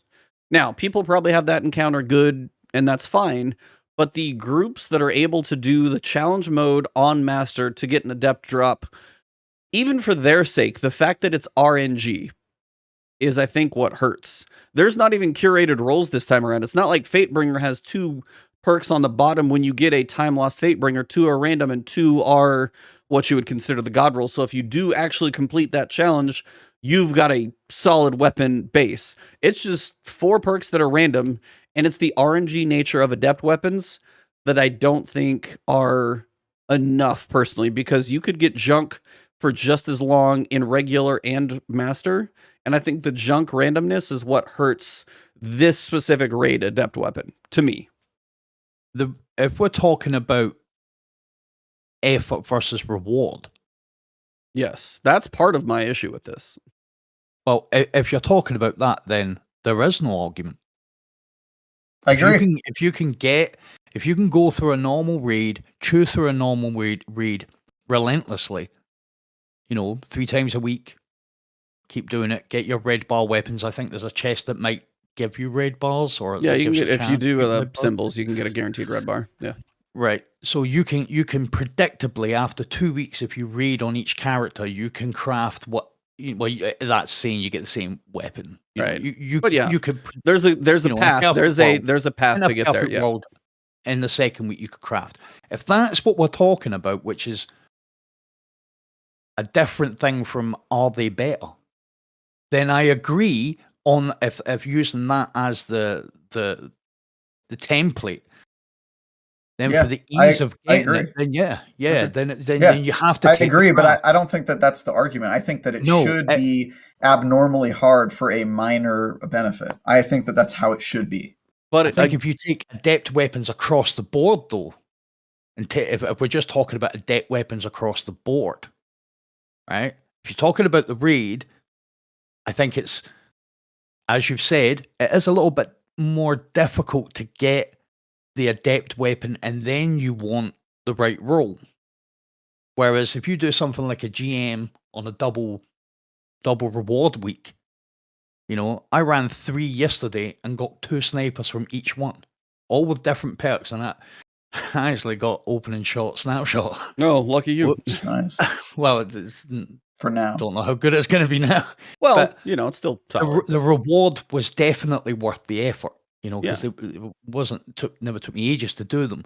But you go into the raid, and the effort of doing challenge mode to get 1 that, or even 2 that might not be very good, then yeah, I have to agree. You would definitely go with the crafting method in those circumstances. Yeah.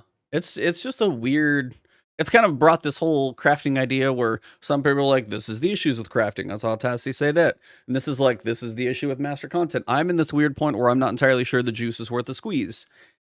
Some of you guys think that, in my mind, the adept weapons aren't better because, to me, outside of adept big ones, which even is probably still debatable, 2 enhanced traits versus an adept mod and like 2 on each stat, to me, doesn't even make the adept mod better. And in some cases, quite a few, you could say the adept weapon is actually worse than the craftable weapon. That's, I guess, my issue, is the fact that enhanced traits do not seem to be capable on those. And it just makes it to where, and again, we'll wrap this up, but it's a weird state right now. So I will be very curious if they take the feedback, because I know there's been quite a bit in this that is the time value. Again, doing the difficult stuff should be worth something, even if it is just incrementally better.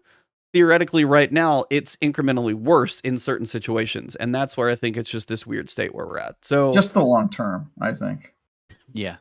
That's the main disadvantage. And I think it probably should be. So that's one. I mean, that was, again, I talked about that with Scaro. If you guys want to see that chat, I'm going to post it up on Saturday. Wanted to talk about that with you guys. Cog is busy. I would have loved to have had his thoughts on this one. We'll have to kind of pick his brain next week.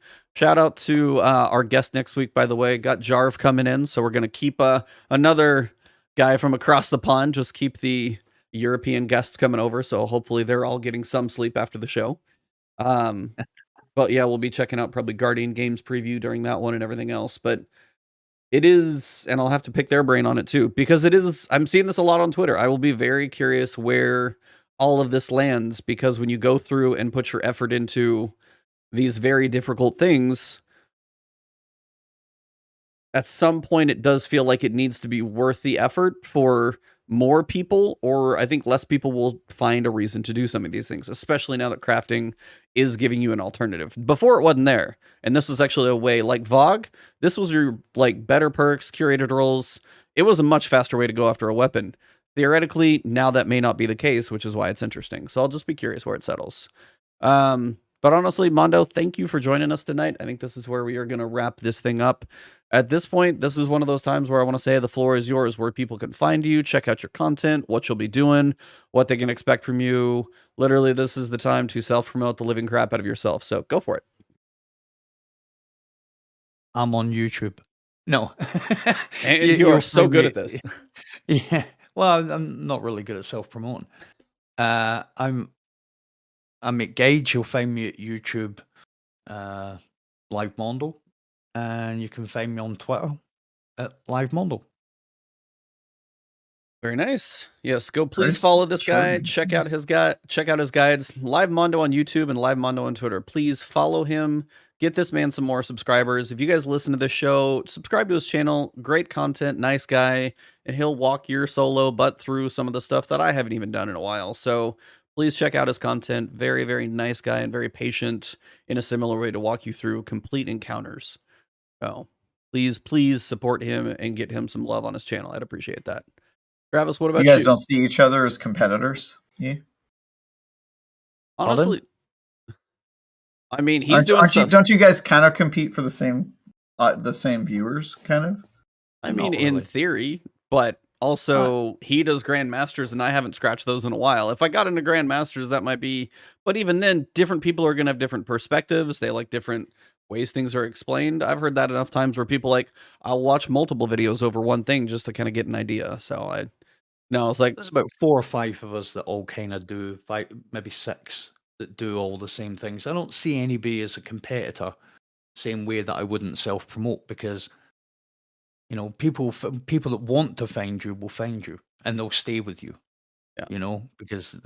And I like to support everybody in what they do. The only person I'll ever compete with is me. I don't compete with anyone else. Ebontis does a lot of cool content. He does a lot of explanation, a lot of breakdowns, stuff like that. I don't really do anything like that, but I always watch to show some support, because I support everybody that does the type of stuff that I do. That's awesome. That's a great mentality to have. Pretty communist of you, but I accept. I'll accept that Trials run at the weekend, by the way, Travis.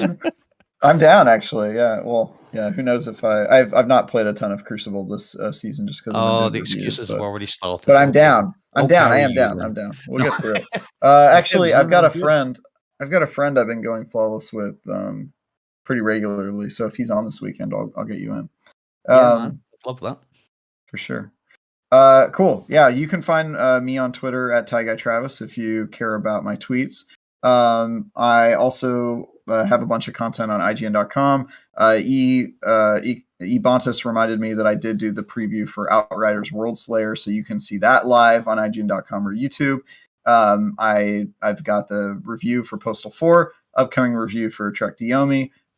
You can find all that on IGN.com. And then I also have a Destiny raid guide, weirdly, which is super late. I don't know why. No, why it's we like decided to make this content. Eventually, I honestly want to do one of those, at least for regular as well. Just yeah, because I know certain parts, especially like exhibition. Mine would probably take way too long to put together, so it'll be later than yours. But it's the idea of like showing stuff from every encounter, like the stupid detailed way I would do mine. Yeah, I mean, I can tell you, after having one of my videos be later to the party than it's ever been and get exploding, you never know if it's going to be the thing that hits. And it's you true. guys are big enough that, hell, it's probably going to be fine. Yeah, it'll probably be okay. The reason it's taking so long now, I finished the script and the footage and all that. It's just because I'm editing the video myself, which is the first time I've done that since college. Nice. So, yeah, that's why it's taking so long. That's it for me. You can watch a show I do on Sundays called Bitcast that happens at 8 a.m. Pacific as well. If you want to hear me talk about general games industry, non-Destiny specific stuff. Other than that, how about you, E? Yeah. So playing a little Destiny over the weekend, trying to get to the end of Elden Ring, finished the Fire Giant, haven't touched the big goblet yet, so I'm getting close. Melina, if I'm saying it right. She's apparently bugged after the patch, where her crazy multiple hit move, even if it doesn't hit you, heals her right now. Ooh. So I'm gonna leave her sitting out there until I basically almost finish the game. But I do want to go through and work towards some of the other progression stuff. I'm not close to the end, but I'm towards the latter part of it, and I do want to kind of like at least put a pin in it. I've looked up some of the later boss areas to go. I've looked up a couple things. I honestly got to a point where I wanted to like craft one of the preserving boluses just for like Crimson Rot, and I had missed the book somewhere. And I was like, I need to find this damn book. And it was some random vendor that I had like walked by or didn't have money at that moment. It was just weird stuff like that. So I'd checked off a couple of things and then peeked ahead to just have an idea. Pumpkin Eater. But yes, the Outriders World Slayer preview I got on my channel as well, so that one is up. I had fun in World Slayer, or Outriders, for about 50 hours. And then we know the bugs and the inventories, and Coghead is logging issues for a while. But at this point, honestly, they've done a lot of quality of life stuff. Looks like this is going to add a nice little in-game grind, and there's a piece that we don't even know about yet. So I'm still curious, and I think in June, if it's about a month after a Destiny season launches, will probably be a nice place for that to launch if you're not playing anything else. I think it'll actually come down in a very good spot. But again, Mondo, thank you very much for joining us. It was a pleasure having you tonight, and I just wanted to say thank you for losing some sleep to chat with us over here in the States, because I know it is late for you, so I really, really do appreciate your time tonight. I'm about to go and run some content after this. Oh my god, dude, go psychopath. him, and then he's still probably gonna get up in 2 hours as his kids start making. I don't know how you do it, man. You are a legend. You are a legend, sir. So we thank you for your time. For all of you in chat, all of you have been amazing. For having me. Absolutely. I enjoyed this immensely. Thank you for all the super chats, the likes. If you enjoyed the show, drop a like on the show.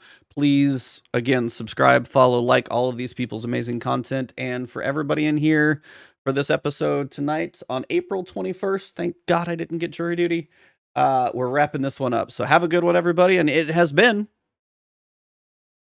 the last word. The last word. All right, everybody. Have an awesome night. We'll see you later.